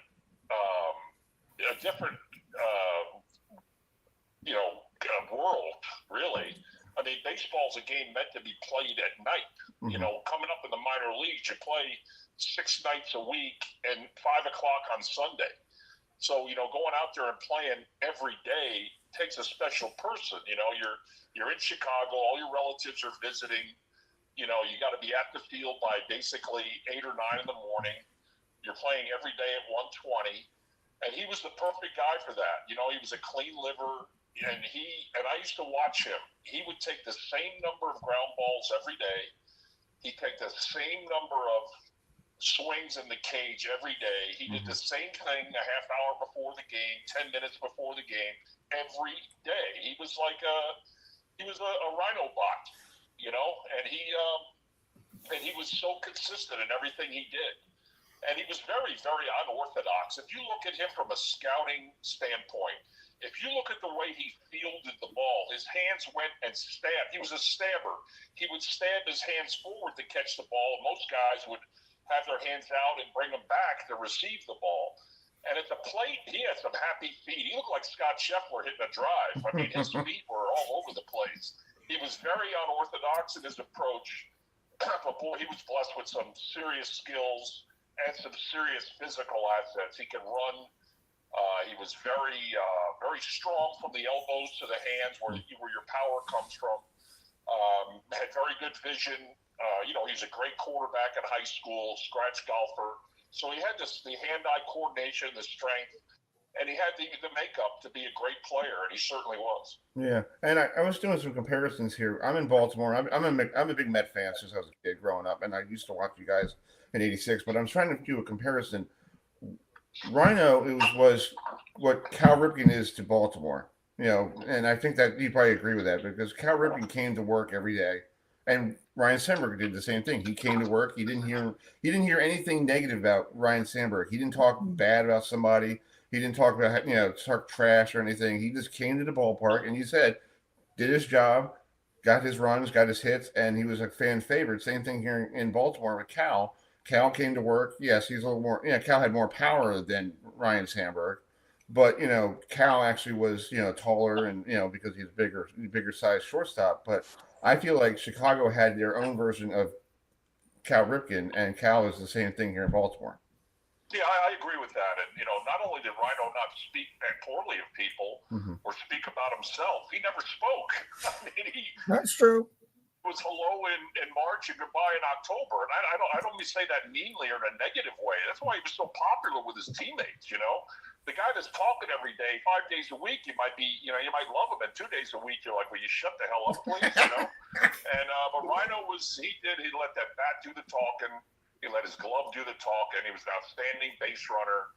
He did all the little things right. He did all the big things right. And let me tell you something, he had some serious thunder in that bat, and in a ballpark like Wrigley with the wind blowing out, he was certainly a challenge. Exactly. Adam, you have a question for Ed? Sure. So, Ed, when you were with the Chicago Cubs, just talk about being around a broadcasting legend in Harry Carey. Well, I had two different stops in Chicago. One as a player, and then one as a GM. This call will be recorded. One as a player and one as a GM. When I was a player, Harry was drinking. So God knows what he was going to say on the air. Oh, boy. Oh, boy. You know, he would say things like, I remember Leon Durham hit a fly ball to the shallow outfield, and Harry would say something like, how does a guy making $2 million pop up a pitch like that, you know? And everybody laughed. But I'll tell you one thing about Harry. Players were, you know, they might say something, they didn't like what he said here, didn't like what he said there, but nobody messed with Harry Carey. The players were truly intimidated by Harry because he was a larger-than-life guy. Right. I mean, I remember I was in there as a visiting player, and I was up in the clubhouse and watching the game on television in the training room, and Jerry Morales was our right fielder, and a ball went up in the outfield, and you know, it was a day game, of course, and Jerry came in and put his hands up and couldn't see, and the ball landed, and Harry said, how does a guy from Puerto Rico lose a ball in the sun? Oh, geez. Oh, God. Oh, now, I mean, now I get canceled, but back then, you know, it's like, hey, that's just Harry, you know? Yeah. He's got a million of those. But by the time I was GM, he couldn't drink anymore. Yeah. He was a little more subdued, but he was still Harry Carey. He was. I used to go out and eat with him on the road. It was like going out to eat with the president of the United States. They had to set up, you know, security and, you know, and all the young girls. And as soon as they found out he was there, they'd come over and sit on his lap, and he just loved it. His wife Dutchie didn't like it as much, but Harry loved it. Wow, that's crazy. That's crazy. Well, Ed, you know, we're talking about Ryan Sandberg, folks, here on the show here. It's Ed Lynch, former Met Cub, you know, who spent time with the Mets and the Cubs. So a little more about Ryan Sandberg. People don't realize he was traded from Philadelphia to Chicago. He wasn't like a Chicago Cub minor leaguer. He was some guy they picked up in the player to be named later.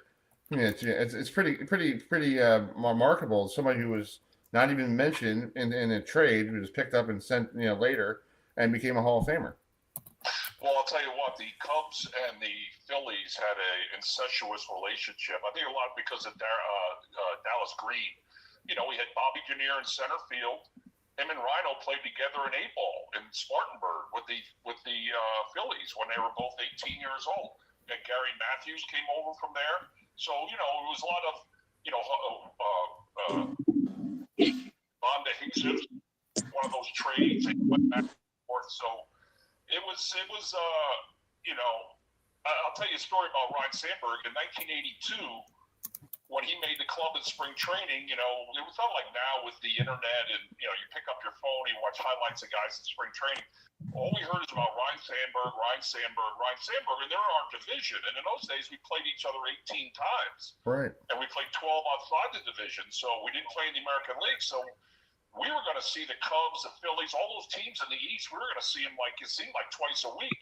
And I remember the first time we went into Wrigley Field, it was I would say about the third week of the season, maybe the 2.5 weeks into the season, late April. And I remember he came up to bat, and there was a auxiliary scoreboard on the fence behind the left field bleachers, this little box. And it would have the hitter, the name of the hitter, and his batting average. And he comes up and it said Ryan Sandberg, and I swear to God, I think I remember he's hitting 083. I think he started out something like 3 for 30 or something like that, or 2 for 30. Mm-hmm. And I'm like, yeah, Ryan Sandberg, my ass, you know. And then we came in there about a month or a half later, and Ryan Sandberg 282. We went, you know. So he got off to a rough start. They stuck with him. He came around, and the rest is history. That's true. Let's bring in Matt. Matt, you have a question for Ed? Matt, are you there? Yes, I do. So okay, can you guys hear me? Yeah, go ahead. So what did Ryan Sandberg mean to the game of baseball, and how did he impact it? Well, I think he means Chicago. You know, he was perfect. It was right after the natural out, so his name was a natural. You know, he was a guy from Eastern Washington, Spokane, which is kind of like a small town. He looked like a farm boy. He never said anything. He wasn't a braggart. He didn't come out there and make pronouncements. Like I said earlier, frankly, the guy never really said much at all. I mean, he'd let his bat and his glove do the talking. What he means to baseball, I think, is the heart of America. Chicago, Wrigley Field, the Ivy, the mechanical scoreboard. I mean, he's the kind of guy who could play in the 1930s and not stand out at all. I mean, I don't just mean by the color of his skin, but the way he performed, the way he prepared. He did it. He ran out every ball. He was in the right place at the right time. He didn't jog on a one-hopper back to the pitcher in a 10-0 game. Right. He ran very consistent times down to first base. I think what he meant to baseball is the heart of America, Chicago, the city of big show. That's what he meant to baseball. I mean, I think the best thing that ever happened to him, obviously, is he got traded from Philadelphia to Chicago. A team that was hungry for winning. They were terrible. I came up in 1980. We were terrible in 80, 81, 82, 83. So were they. Then in 84, we both got good, and we had some hellacious games over the next few years. But I think that's what he means to baseball, the heart and soul of America and the heart and soul of baseball. That's true. That's true. Well, Ed, we want to let you go, but thank you so much for coming on the phone tonight, and thanks for spending your time and memories of Ryan Sandberg. I know we're here in Balzer, but I know when I was a kid growing up in New York, I feared the Cubs a little bit because I know Ryan Sandberg and Andre Dawson and all those people were like, "Ooh, it's going to be a battle between the Mets and the Cubs today," because those guys were those were the Cubs back in the day when I was growing up, in the '80s. The Cubs and you guys, but the Mets and Gary Carter and Darryl Strawberry and all that stuff. And I know you went to Chicago in '86 right after your last start in Philadelphia, but it's cool that you got a World Series ring. Yeah, I mean, it was a different world back then, and there was only two divisions. So we played, like I said, we played each other 18 times. So, the divisional races were so much tighter and so much that could, they could change overnight. Mm-hmm. It's different now, with a month to go in the season, you might have the Mets playing Seattle and the Cubs and the Philadelphia playing, Texas Rangers. You know what I mean? It's hard to catch people. But back then, in the month of September, we played a lot of interdivisional games. So it was like every night was a big game, a way to jumpstart yourself into the forward in the standings. So it was a different time. It was an interesting time. It's a great time now, but back then had a special feel for it, feel to it. Yeah, that's true. Well, Ed, thanks so much for being part of the show, and thanks for being such a good friend of the program. And I hope you have a great rest of your summer. Well, thanks so much. Anytime, guys. All right, man. Talk to you soon. All right, bye. Bye.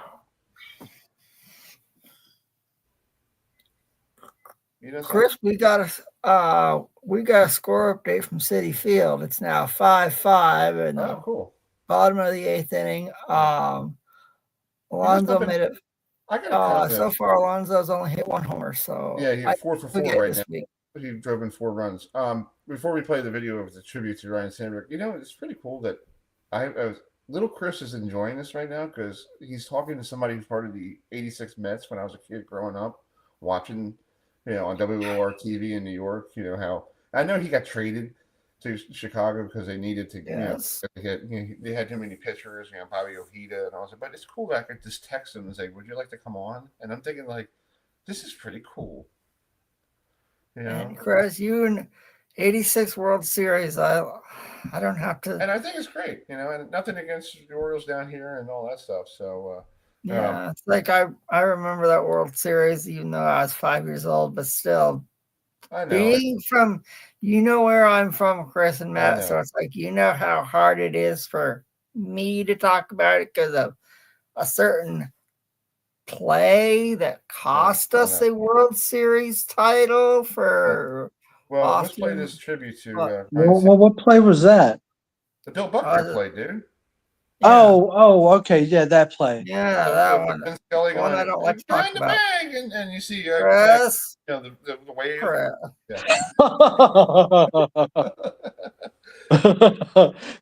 Chris. Yeah, but anyway, hey. Here's the thing. You have more World Series than I do because I'm still waiting for one since I was a kid. So hopefully. Well, thank you. I Yeah, hope we win maybe I another can one. get one. Yeah, before I die. Maybe. Well, I mean, you could. Before an asteroid comes to this house and knocks it out. Maybe I can Well, I mean, we waited 86 years for a World Series title in Boston, so. Hey, you get more titles than the Mets do, because the Mets haven't won one since '86, and we're still trying to get back to the World Series. And last time, I don't know. talk about the Kansas City Royal crap. That was barely bad. So anyway, let's play this clip the Chicago Cubs did of Ryan Sandberg. This is very sweet.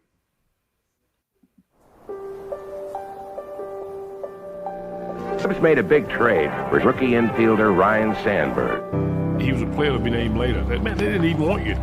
Rambo hit him for right field. Hey, what a play! He's out! The trade did me a lot of good.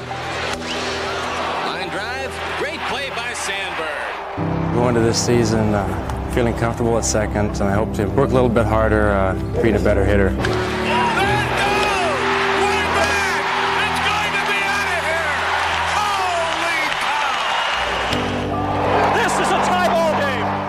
The Sandberg game.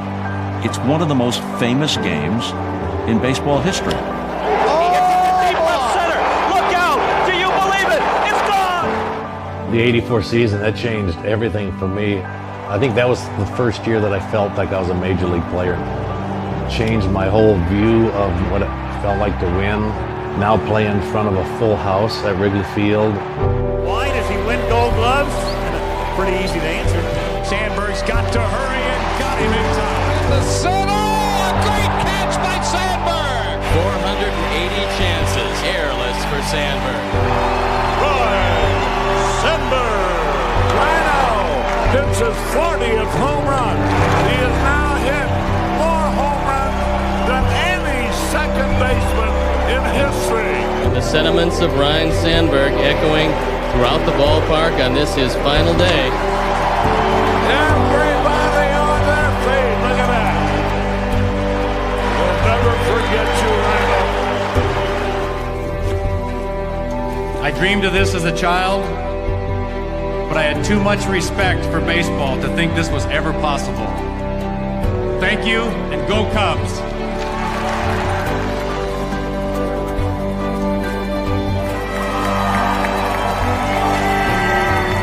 Commitment, work ethic, and dreams. Those are all good words. Faith, family, friends, and love. They are probably the best words for me.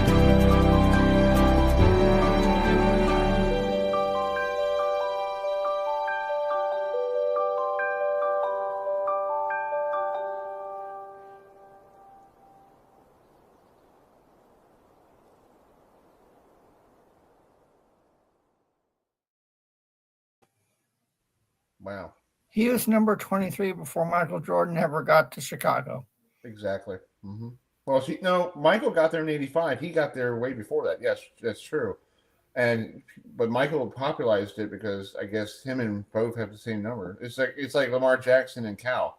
Everybody says number 8, and they go, "Oh, it's Lamar Jackson." But to me, that's Cal Ripken.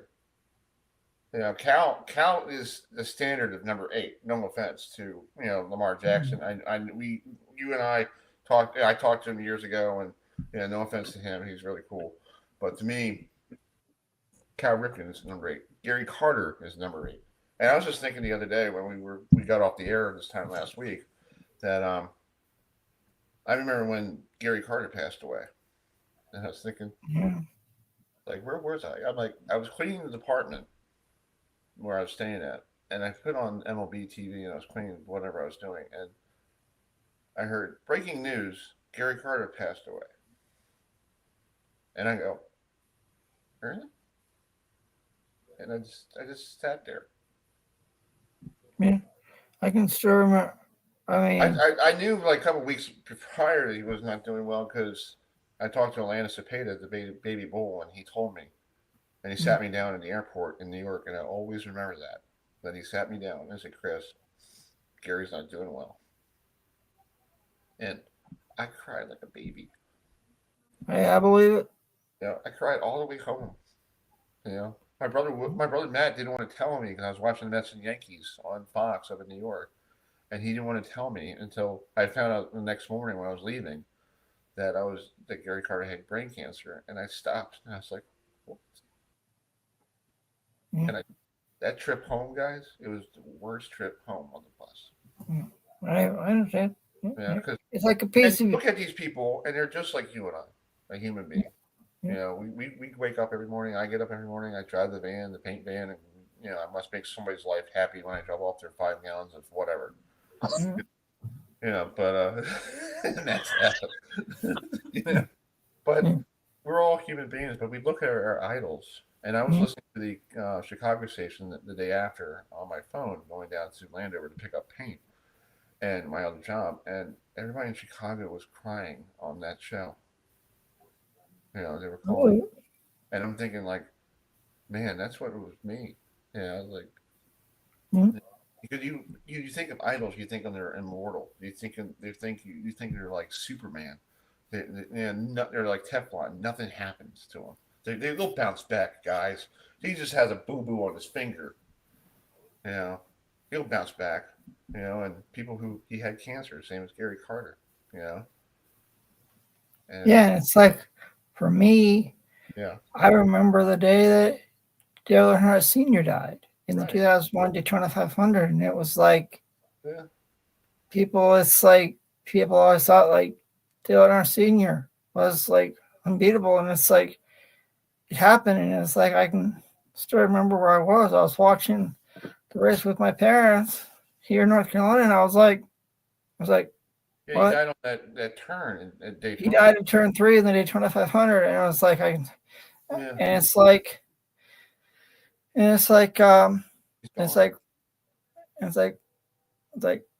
nah.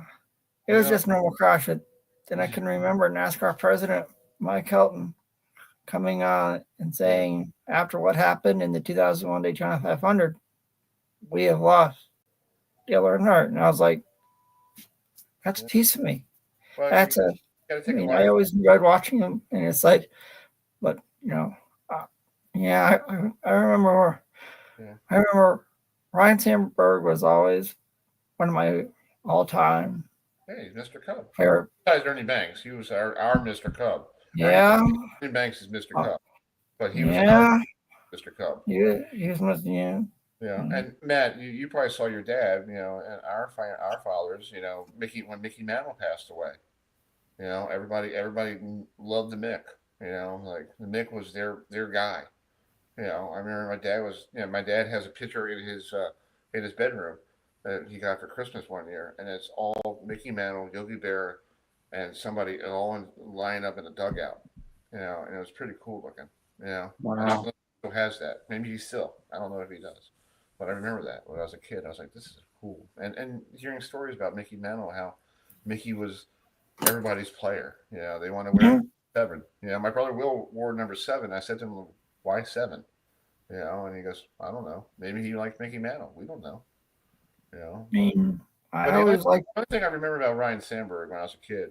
There's a picture for video on the Mets, 86 Met tape. We're going to wrap it up here in a minute here, and Dwight Gooden blows a fastball to Ryan Sandberg, and the announcer was Ralph Connor goes, or somebody goes, "Whoa, a blazing fastball got Sandberg, got him." And I'm like, okay, But when I was a New Yorker, and I was in New York, we didn't like the Cubs. We hated them.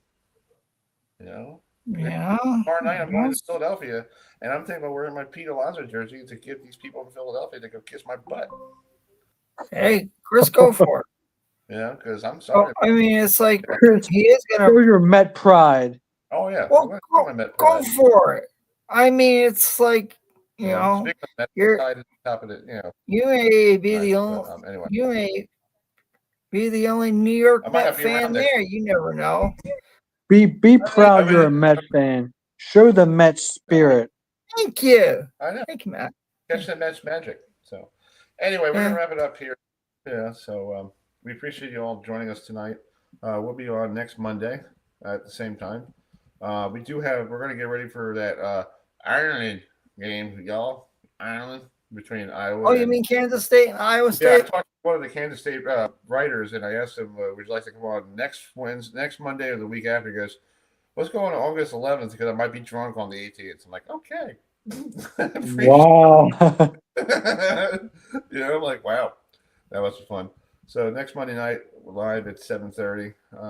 So anyway, we appreciate you all joining us tonight. I know everybody is, enjoying the weather. They're all outside. It was nice down here in North Carolina today with not having the heat, having heat, humidity. It was nice. I agree with it. So it was nice here too. So Matt, thanks for coming on tonight, bud. You're welcome. And Adam, thanks for joining us. Yeah, of course. We'll leave you with this is where I'm going tomorrow. This guy, Elton John, has a song called Philadelphia Freedom. So I'm going to play it for you guys because that's probably where I'm going tomorrow night. So we'll leave you. Chris has some Philly cheesesteaks for Matt and I, okay? Yeah, I'll throw it down to Asheville for you, buddy. Thank you. I'll catch him. Hey, Chris, you're going to be at the Philly game tomorrow? Yeah, Steve wants to. Our friend Steve called me up because I've never been to Citizens Bank Park. I'm like, okay, you've been to Philly before, right? He's like, yeah. He goes, do you want to go? I'm like, sure, but I don't know what time I'm getting off of work, 3 or 4 tomorrow. I better not be driving all over the place because if that's the case, I can't go. Yeah. Well, don't you have tickets to the game? He's getting tickets, or we're just gonna walk up because it's easier to do a walk up because if you buy them on StubHub. And if there's a rain out, you don't get your money back. Yeah. That's true. So we're just going to go up there. We're going to park. I'm going to pay for parking. I'm going to go online and see if I can get parking tomorrow or something. But I can't commit to it because I don't know what time I'm getting off tomorrow. Yeah. And what time's game time? 7? 6:45. So by the time 6:45? Yeah, 6:45 start. I'm like, what the hell is wrong with these people? What happens like a 7:05 or 7:35? These days, the Mets are the only one doing 7:05, 7:10. Mets used to do 7:10 all the time. Yeah. Wow, 6:45 start time. Yeah, exactly. Man. All right, we'll leave you with good old Sir Elton John. So thanks for joining us tonight, and we'll see you all next Monday.